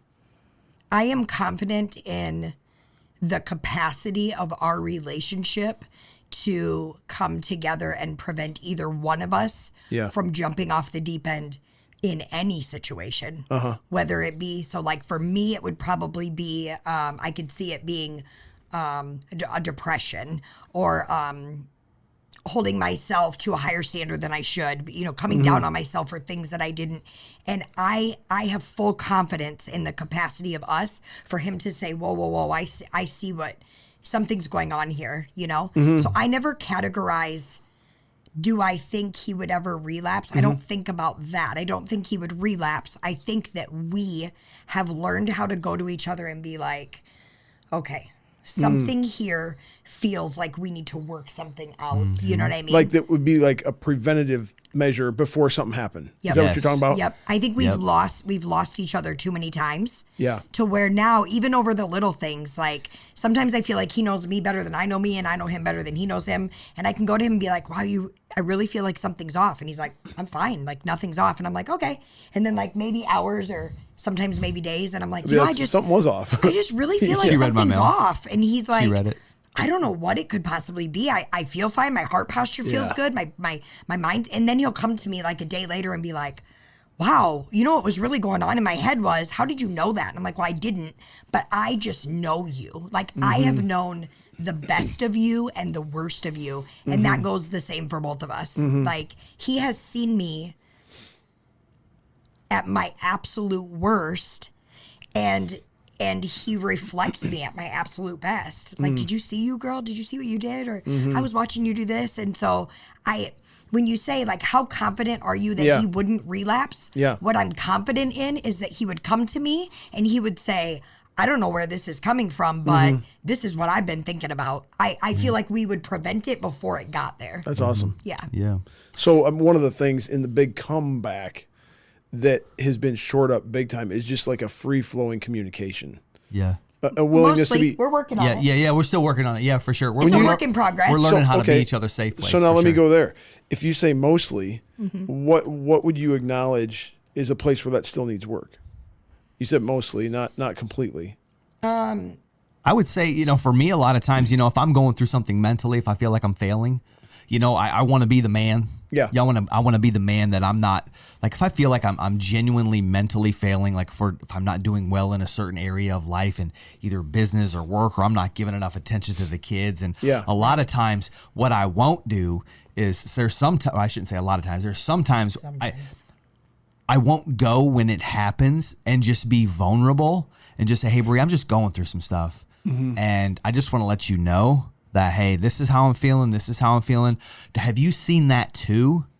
Have you seen that too? And what do you think I could do to like just that's what we're working on. That can be better. We've done it before, but it could get a lot better a lot sooner. And I think that would, number one, it would create some great intimacy between us, some connection points. But that there is, I would say, where we're continuing to improve. Yeah, that's cool. Continuing to. And as far as like when you had asked about the relapse thing too, for me, I'm different than BreAnn. Like how BreAnn, she said, hey, God took that desire and that taste out of my mouth. For me, meth never really had a taste like, oh yeah, I need to go get high. You know what I mean? It was always the drink first. Yeah. And then I wanted to get high. You know what I mean? So for me, it's different because there still is temptation. Yep. There still is temptation. Yep. Right. And I'm not going to not say that it's never going to go away, but the gaps between it get larger and larger. That's so good. You know what I mean? Like they get larger and larger for sure, but I can walk myself through it a lot faster. Yeah. I can look at my life and say, man, what a loss that would be. Yeah. Or I can remind myself of the last time that I relapsed, Matt. Yep. And I'll never forget the faces of my kids. Yeah. Yes, BreAnn's face and her hurt and her emotion and the way she spoke to me, the way she talked to me. Yeah. But man, the kids, how they looked at me, because they knew the last time. They knew. They could tell something was different with Dad. And so I can walk myself through that. So am I confident that I'll never relapse again?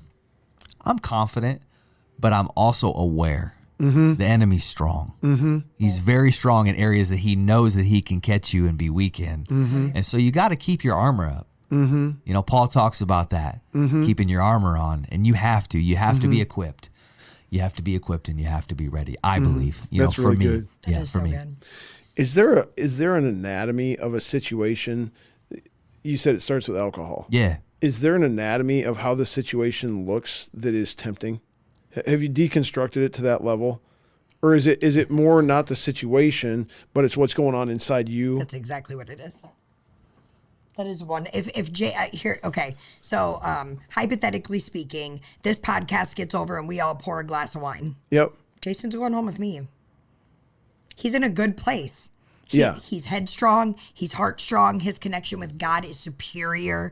He knows that he's providing for our family. Like, he's in a good place right now. I think it's more, and correct me if I'm wrong, but I think it has more to do with his opinion of himself. Like he said, where is he meeting his own standards? Does he feel like he's doing a good job? Does he feel like he is providing? Am I wrong? Keep going. Right? Okay. Does he feel like he's providing? Does he feel like I'm happy? Does he feel like he is being the man and doing the things he's supposed to do? It's the mindset that takes you there. Yeah. It's not necessarily the situation. However, we just choose to not drink at all.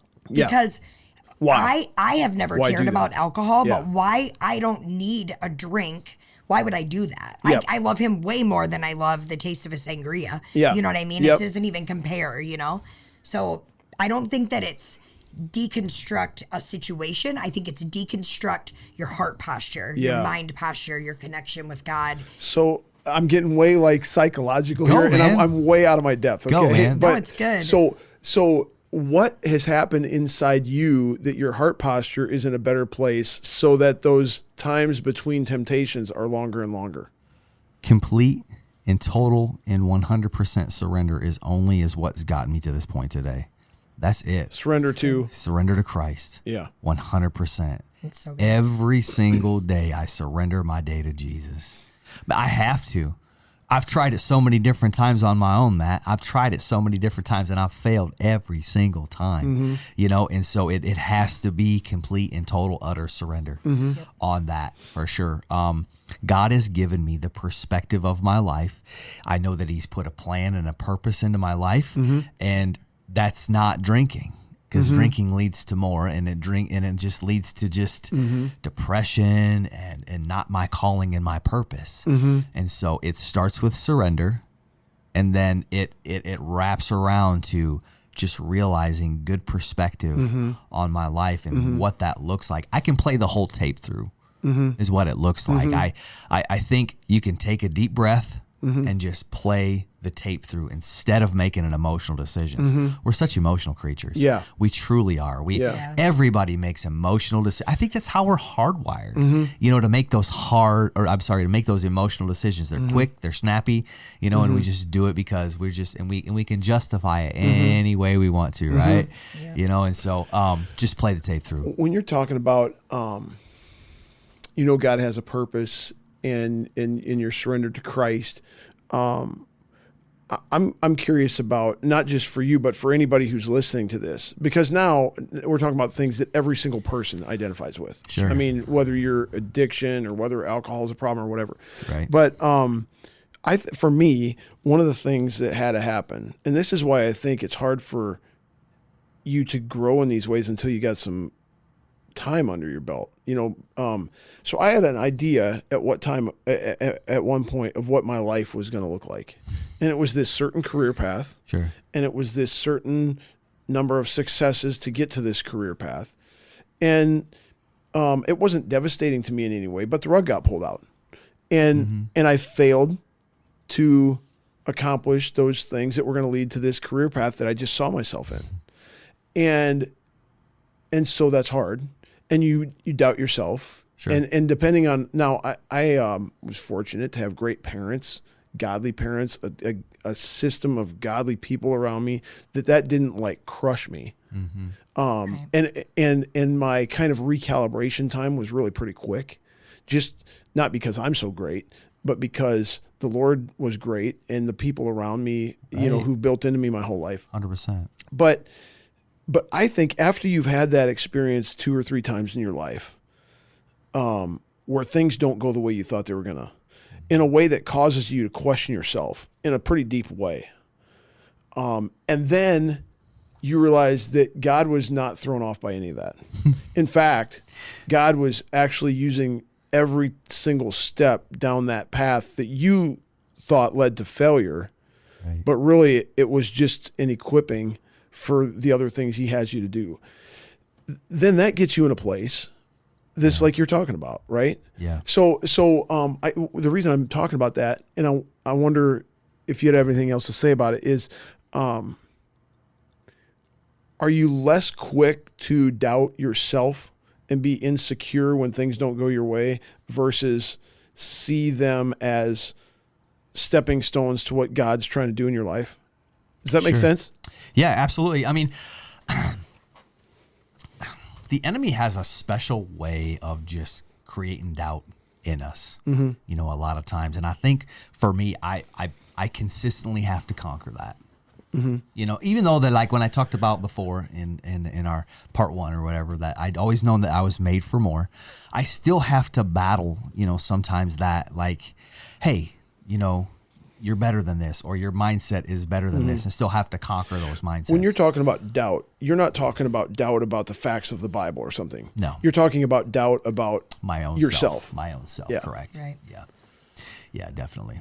Yeah. Isn't that kind of, from my understanding of learning Jason and learning life, men carry such a weight of responsibility to provide and protect, and when you're not feeling like you're providing or protecting, Succeeding. yes, Yeah. and being the so- man, like Jason said. Yep, all of those things. Yeah. And Which God wired us that way, and it's a good thing because it drives us. Yeah, absolutely. right, it drives you or it drowns you Yeah, yeah. if your perspective is wrong. And so one thing that I learned that I can connect on that deeper level with Jason is definitely, well, let's be honest, he's a physical touch love language, but quickly followed up with words of affirmation. Yeah. And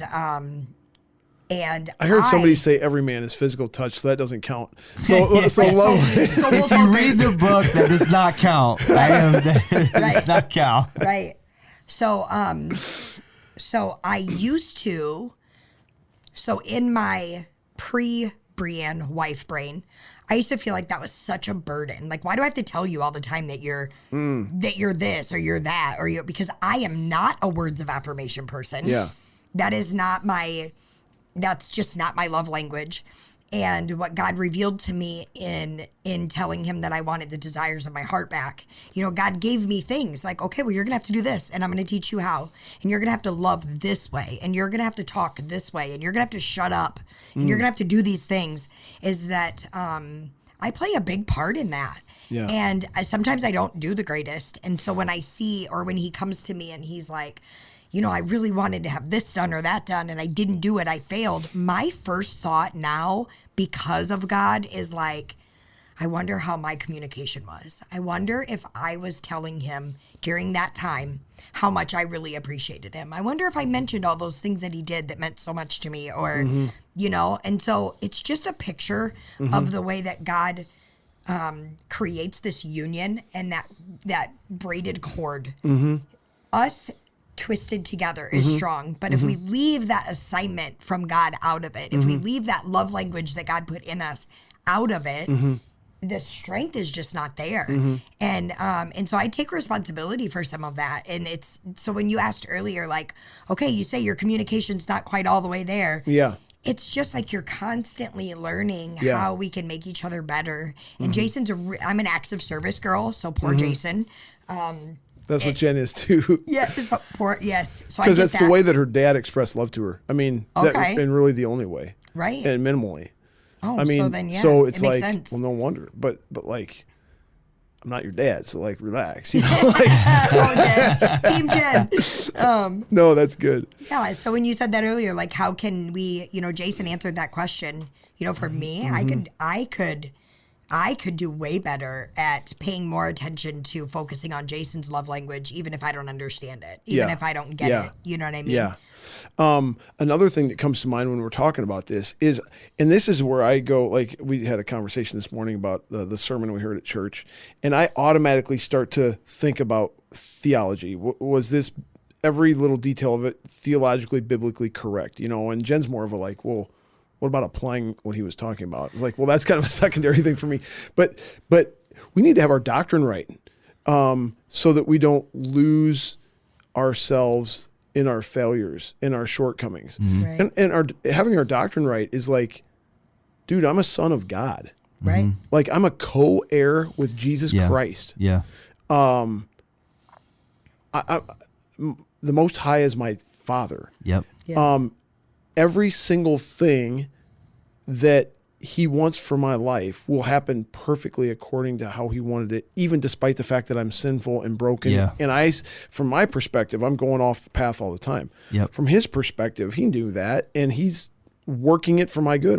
And so some of these things, the reason I mentioned that is just to put a plug in for people who are listening. Like, you got to get in the Word, man. Yeah. And CC Podcast, by the way, we have a daily devotional podcast where we try to make that accessible for folks, an overview of the Bible. There's a lot of ways you can do that. Yep. But you can't, have a cursory or a superficial understanding of Scripture or about who you are and who God is, and be okay in these categories. You're going to, Right. Like you said, it drives you or it drowns you. Yep. If your doctrine's not right, Yep. if you're not, that's so if, good. if what you believe about yourself and God isn't rooted in Scripture, you're going to drown more often than be driven. Absolutely. Yeah, You got to 100%. know who you are and whose you are. Yeah. Yeah. Like if David were to get in trouble or something, his first thought's probably like, oh crap, I'm in trouble. But he knows his dad is coming to protect him. He knows he's going to protect him. Yeah. He knows he's going to drive wherever he's at. He knows he's going to fight whoever he's got to fight. He's going to do whatever he's got to do to protect David. And we have to think of God that way. Like, he is not just going to, I mean, if we want him, if we invite him, he's coming for us. Yeah. No matter what. Yeah. I pity the fool who pity the comes fool. against I God's pity the fool. beloved, Yeah. I mean, Yeah. That's good. Oh, you were going to say something. If I could, something about what you had mentioned about the things that we say in our doctrine needs to be right. I guess something for me on my specific story is what helped created or I should say shift the doubts to confidence. Yeah. Was, yes, first and foremost, getting into the Word. But also kind of like what you were touching on, is as a man thinketh, so is he. Yes, And amen. so I created daily affirmations.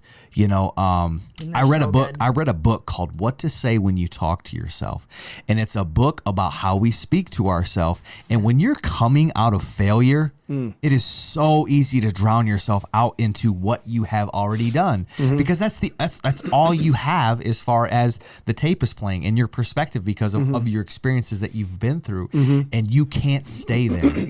You must talk about who you are, whose you are, what you are in God's word, and how He sees you. So this is a Christian book. This isn't some. Oh yes, it is. Yeah. It's a Christian book. Yep. But it's also, it backs it up by just, as a man thinketh, so is he. You know, and you have to tell yourself. And so I created a 2-page affirmation of not only what God said I was, but also what I wanted to create. For the future, for the future husband, for the future dad, for the future father, for the future friend, for the man that I was going to be. I wrote this all down and I memorized it, and That's cool. So it was good. That's awesome. That helped me a ton. What else do we need to hear about your big comeback? Man, I don't. Where are you at now? I mean, how are things? I mean, we've heard about some of that, but I mean. Right. I think one thing that supported our comeback the most was our association with people. Yep. We found community. 100%. We found people that didn't have negative speaking all the time, no pity parties, people that were like-minded and driven and had a purpose for their life and knew they had a purpose for their life, people that would speak life into us. You know, we have a community at church of people that that have our back, and community. Gosh, you have to be in community. We're not meant to live this life alone. You know, we're not meant to walk through all these things alone.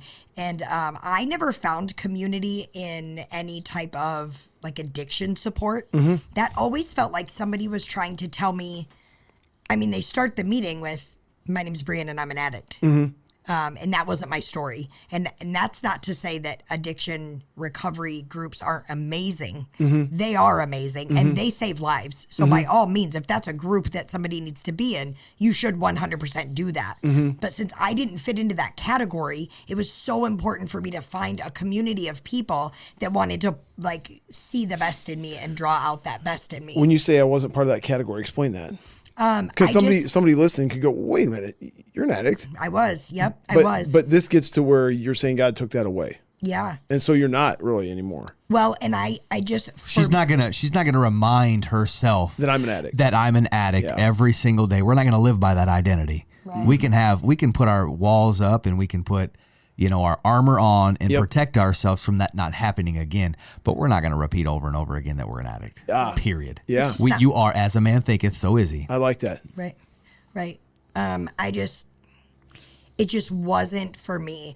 And I hesitate to explain why, because there are people out there, probably even maybe listening now or know somebody who wants to share this with somebody. And I would 100% recommend whatever kind of group it is you need to get into, because your life is worth it. You are worth it. The fight is worth it. And so, but for me, that is not where I found my community. That's just our perspective. Right. That's fair. I just feel like community is so important. Being around people that are going to speak life into you and speak life into your kids. I wanted my kids to be around people that they wanted to emulate, you know, people that if I would trade places with you, I would be okay with that. Like if I were to step into Jen's shoes and live her life, would I be okay with most of it? Because if I would, then that's the kind of person I want to be around. 100%. You know, if trading lives would put me going backwards, then I had to, and that's hard for me because I'm a people person. But God has taken that people pleasing codependency and turned that into being a friend to the friendless.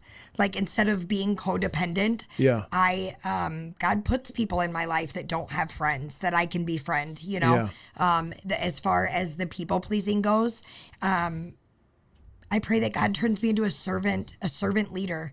So I'm in a lot of roles in my life where there are leadership to that, but I want to be a servant leader. I don't want people to serve. I want to serve people. And I feel like that's the healthy side of what drove me into addiction in the first place, was the negative side of the codependency and the people pleasing is now like to be able to be a servant leader and a friend to the friendless, you know? So for me, that's kind of where that turn took place, you know? I think for Jason, you know, he was always that, I can pull myself up by my bootstraps. I mean, he said that in part 1, we'll call it, that he always knew that he was meant for more. Yeah. But he could pull himself out of it. He said it himself. I could go get a job. Yep. I could get income. I could do it really fast. I Yep. could ace any interview. Yep. But now he does that with God's help. Yep. Instead of on his own. He still has that same drive. I dare somebody to try to outwork him. I mean, he's got the work ethic of a beast. I mean, seriously, he just never stops. I mean, if something's got to be done, he's going to do it. If he, you know what I mean? Yeah. But now he does it with God at the lead instead of being like self-made. Yeah. You know, so that's where our extreme comeback or whatever we named it, that's where that comes from is God taking those things that were weaknesses in our life and turning them into powerful things and then putting us in a community That's great. that can support that. You can keep going on words of affirmation. I know. I could I'm go soaking on. this right up, baby. I love you. I could go on for hours about this amazing man. Yeah, no doubt. Any other reconciliation conversations or fences that need to be mended? I mean, you talked a little bit about between yourselves. Yeah. You know, there's been some of that with your kids. I mean, your mom we talked about. Yep. I'm so glad that you asked that because I think I forgot that I wanted to say that. You know, we go to church with a lot of people, like at Hope City Church. There's a lot of people there that we worship God with now that we used to shoot dope with. Wow. We kind of joke with Pastor Q that it's like a reformed trap house. Like, look at the recreation that's going on in these people's lives. And there is a powerful, powerful recovery ministry at that church. Yeah. If people need somewhere to plug into. Of course, there's powerful recovery ministries everywhere, but that's our home church. For so sure. I would say, like the Rise Up and the Rise Up Men's and the Rise Up Women's groups they're so powerful. But I say that to say, because I don't know how far this is going to travel, and I don't know who's going to hear this, that if I was the monster in your story, I am so sorry. I am so sorry. And I don't want anyone to carry unforgiveness for me because that is only holding them back. I don't even know that you don't forgive me. I don't know that you're mad at me. I don't know that I hurt you, or maybe I do. Either way, I just want to apologize for the people that I don't see now, or the people that I haven't been able to see face to face that I don't worship God with on Sunday morning that are sober. That's cool. If I was the monster in your story, man, I am not worth the gap that is between you and God because of that unforgiveness. Forgive me for you so that you can move on. You know, I'm not worth that, and I'm so sorry. Wow. And You don't have to answer this if you don't want to. When you say, if I was the monster in your story, what does that look like? Matt, the opposite of everything that I am now. Like me without Jesus, man, they say hurt people hurt people. I think I wrecked people. Like I know I did because people wrecked me. I mean, you just have no regard, no care for personal space, value, time, money, personal property. Like if you had it and I wanted it, I took it and I didn't care. Like there's times where things were going on where the me now would have fought Goliath to protect the people that were being hurt that I just didn't even bat an eye at. Situations I walked away from where people were being hurt or just not treated right, where I should have stood up for them. I should have, you know, like I mentioned the first time, the only thing you have in common with an addict is the drug. You might think you're besties, but that's the only thing you have in common. But we were all still people, and I still had a conscience. And, you know, we have done that part of reconciliation with each other. But man, I just think of all the other people, the people I think about, like our family has seen us succeed now, and they'll tell us, they came over for my mom's birthday and they're like, look at this house, look at your kids, like, look at your joy, look at what you guys have done. But there's people that in our life up until that point that we've never seen again, that we're probably like so sad that that's what we chose, that's the life that we chose, you know? And I'm so sorry. I can genuinely say I can see what we did and what I did And I take full accountability and responsibility for it. There's not a part in me that's in denial, like, well, I did that because, nope, I made that choice. I was having a conversation with a gal a week or two ago, and she was kind of telling her own kind of story of rebellion. Let's call it that. Okay. And there were people involved in this story who knew her formerly. Right. Before this transformation and before whatever happened in her life that led her to believe much of what you've said, which is I'm so sorry I was that way. I'm so sorry other people were involved. But once in a while, she said one of her biggest fears, she said she has a dream once in a while that she's that she's like just walking in Walmart and she just runs into one of them that she hasn't seen for a long time. You know, like since back in the day when whatever was going on. Right. Kind of like a nightmare. And she, and I asked her if she's run into any of them. Because, some of them live around where she's at. Right. And she said, no, I haven't yet. And I hope I don't. But I'm getting more accustomed to how I would handle that. Sure. Have you had any of those situations?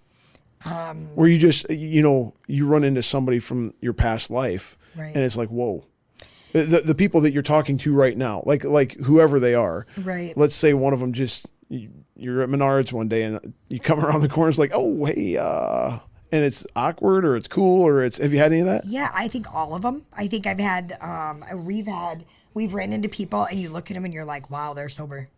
Like you just know, you can just tell by the way they look, the smile, like they have like a soul. I mean, you can just tell. And then sometimes it's just like that passive aggressive, like Bluetooth, like you just kind of like look at each other and you're like, hey, Yeah. and like jointly, like it's good, we're good, like sorry about all that, I just think that we've come to a point in our life where we're confident enough where we're at that we're doing the right thing, and that we've made amends with ourselves, with God, and with others. That if that came up, it wouldn't be a big deal. It wouldn't be like it's like this would be this big tough conversation for us. Just because I think that we've dealt with it internally. Right. That somebody could probably rip him apart. Like, Jason, when you I know you did this to me, and he would probably be like, you know what, brother, you're right, I did. Yeah. And I'm sorry. Yeah. Yeah. I mean, I've done that with people from like when I was in grade school. I was a mean kid in grade school, and I've seen them as adults, and I've looked them in the eye and said, I was not nice to you. I'm genuinely sorry. Yep. Like seriously, I know we're adults now, but yep.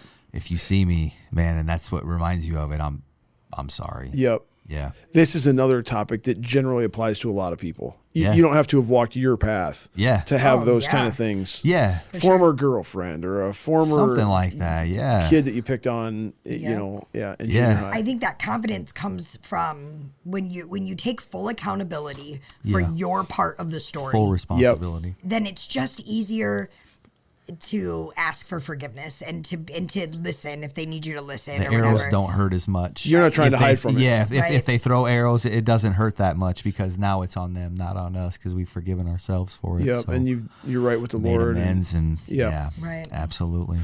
Anything else you want to talk about in this big comeback? I got a really random, way off topic question at the end, but go ahead. No, just I just want to ditto kind of what she said about just like we have a mentor in our lives, and he talks about and he tells a lot of people when they ask like, hey, what's the one thing that I need to do if I really want to make a life change?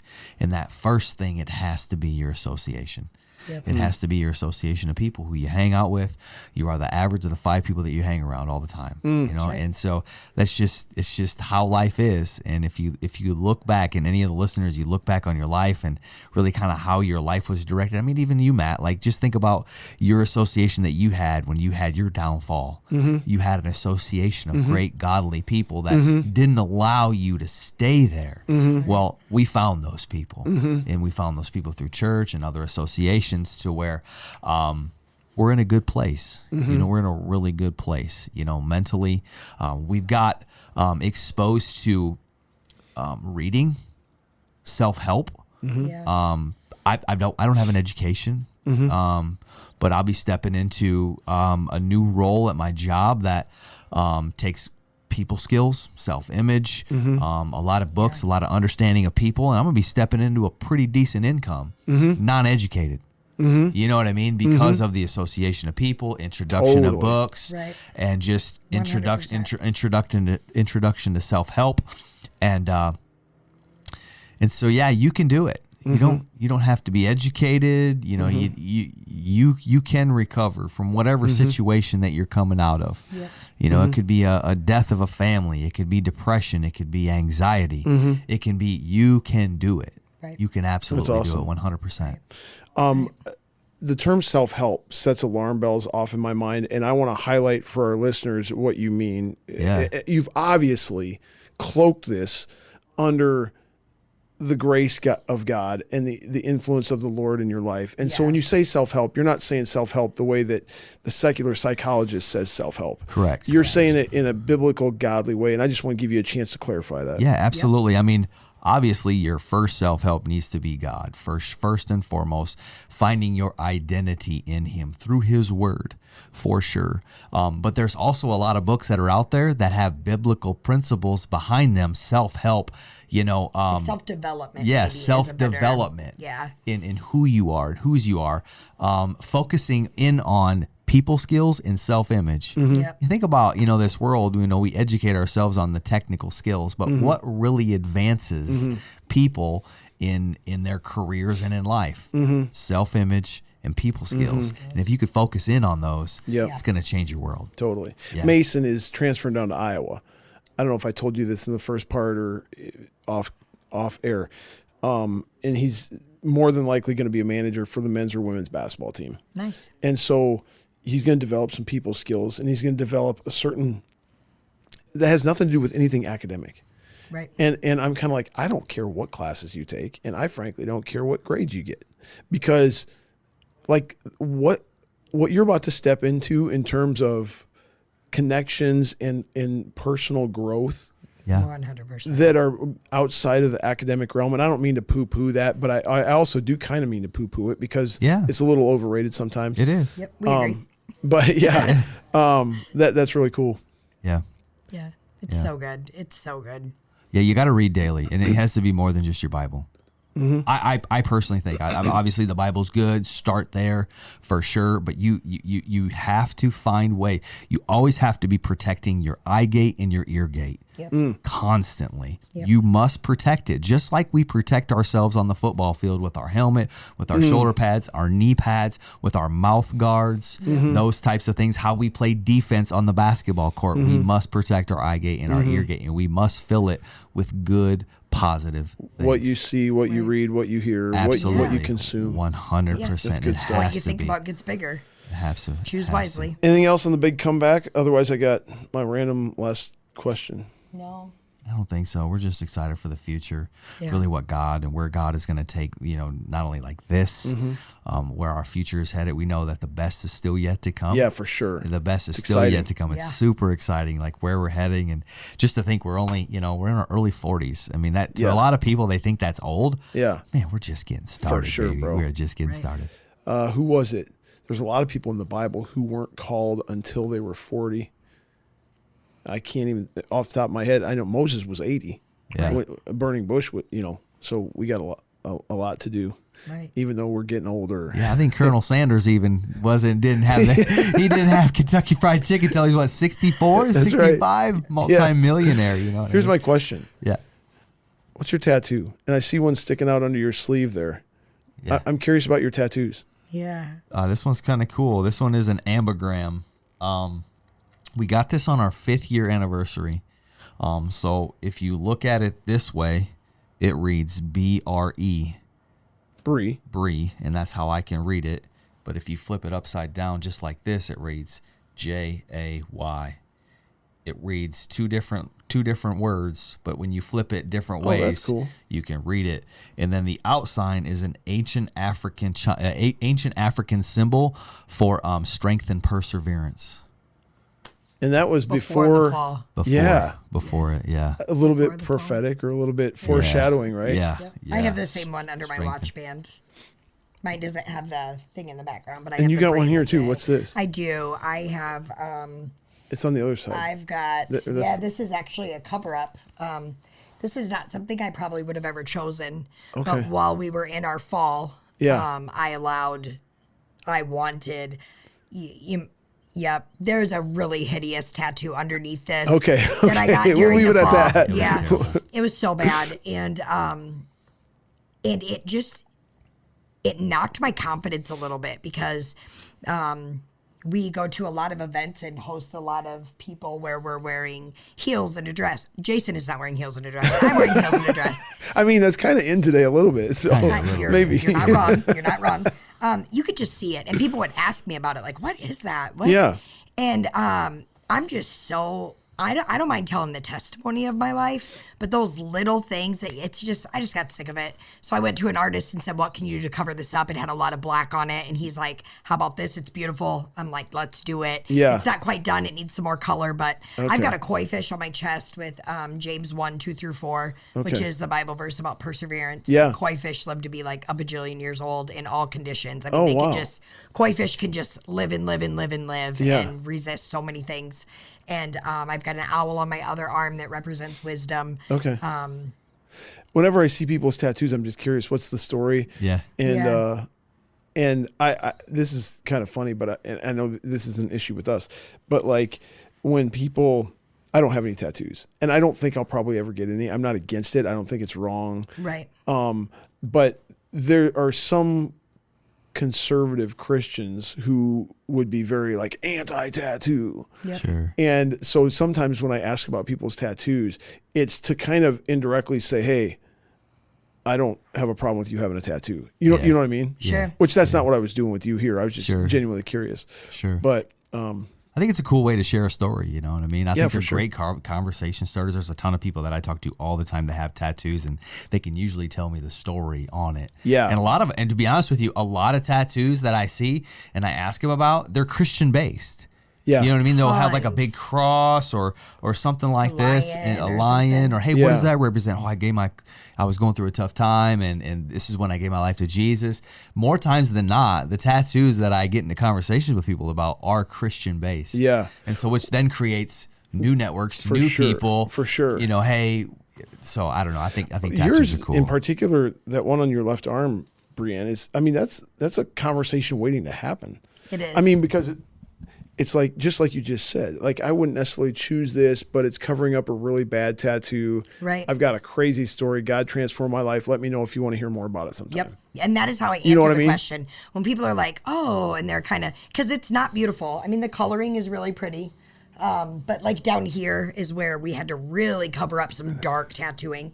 And he is still yet to add some color to it and stuff. It's kind of a work in progress, but I don't mind saying exactly what you just said. Yeah. It was explaining the trash The before first that one. was just like, Yeah. you know, I'm in a situation where I need people to like take me seriously, or I'm trying to teach something, and I've got this mouse sitting on a mushroom that doesn't really look like a mushroom. Yeah. And words that you can't read, and it's like I have to do something about this. And actually, my family gifted it to me. My adult cover-up? children, my adult Oh, that's children cool. and Jay. They gifted. They said, "Just go do this. I know it bothers you. Just go," because I wouldn't spend the money on it. Yep, I'm yep. not. You know, I'm a kind of take care of everybody else before I Yeah, do a anything mom. for myself kind of mom. Yeah. And so they gifted it to me, and I know that it's not the most beautiful thing in the world, but it's so much. I mean, I would have wouldn't- taken a black square on my arm over what was there before. So That's awesome. I'm glad I didn't choose a black square. Guys, this has been awesome. And thank you for your time. sure. We prayed a couple times and just asked that the Lord would bless the proclamation or the amplification of this story. Mm-hmm. And so to end, Jason, I'm just going to have you close in prayer. And I want you to pray however you want, but pray for the people who are listening. Yeah. And maybe if you're thinking of one or two people, or if you're thinking a bunch of people, or Sure. or whatever else you want to pray about. Sure, absolutely.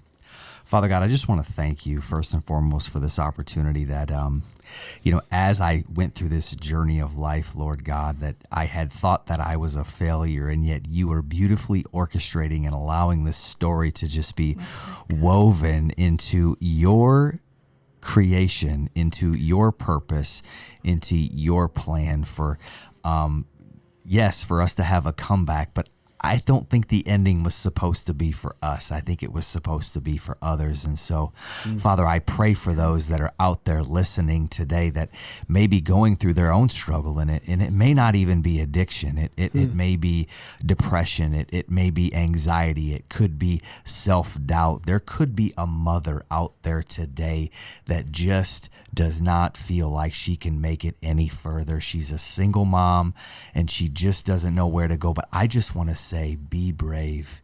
You are amazing. You are brilliant. You are beautiful. You are powerful. And God has given you every single spirit that you need to move on, to move forward in life. And I speak, any kind of negative thoughts against that person and that human that is struggling with anxiety, with depression. I just come against the enemy right now in the name of Jesus. And I want to remind you, and Jesus reminds you, that you are powerful, you are capable, and you are enough. Father God, we just want to pray that you would just bless this episode, and that it's all about you. You get all the glory. In Jesus' name we pray. Amen. And amen. Amen. Jason, BreAnn Comer, thank you. Thank you. Appreciate you. Thank you. The CC Podcast is part of Christian Crusaders radio and internet ministry, started in 1936 and is one of America's longest-running radio ministries. We are 100% donor-funded, and donations to our ministry are 100% tax-deductible. So if you are encouraged, challenged, or inspired by today's conversation, please consider making a donation on our website, christiancrusaders.org, or mail a check to Christian Crusaders, 7401 University Avenue, Cedar Falls, Iowa, 50613. In addition to our other podcasts, which I mentioned at the front of this episode, I want to mention two of our other ministry partners worth checking out. First, the Cedar Falls Bible Conference, equipping believers with the truth of God's Word since 1922. Visit cedarfallsbibleconference.com for free access to previous conference content or for more information about upcoming events. Second is Power to Change Digital Strategies, an online ministry partnering volunteer Christian mentors with people around the world searching the internet for answers. If you or someone you know could benefit from an anonymous online conversation with a caring Christian adult, go to issuesiface.com. Or if you would like to be a volunteer Christian mentor, please visit p2cdigital.com. That's the letter P, the number 2, and the letter C, digital.com. See our episode notes for details and links, and remember to subscribe, leave a 5-star rating, and write a review. God's richest blessings to you, and thanks again for listening.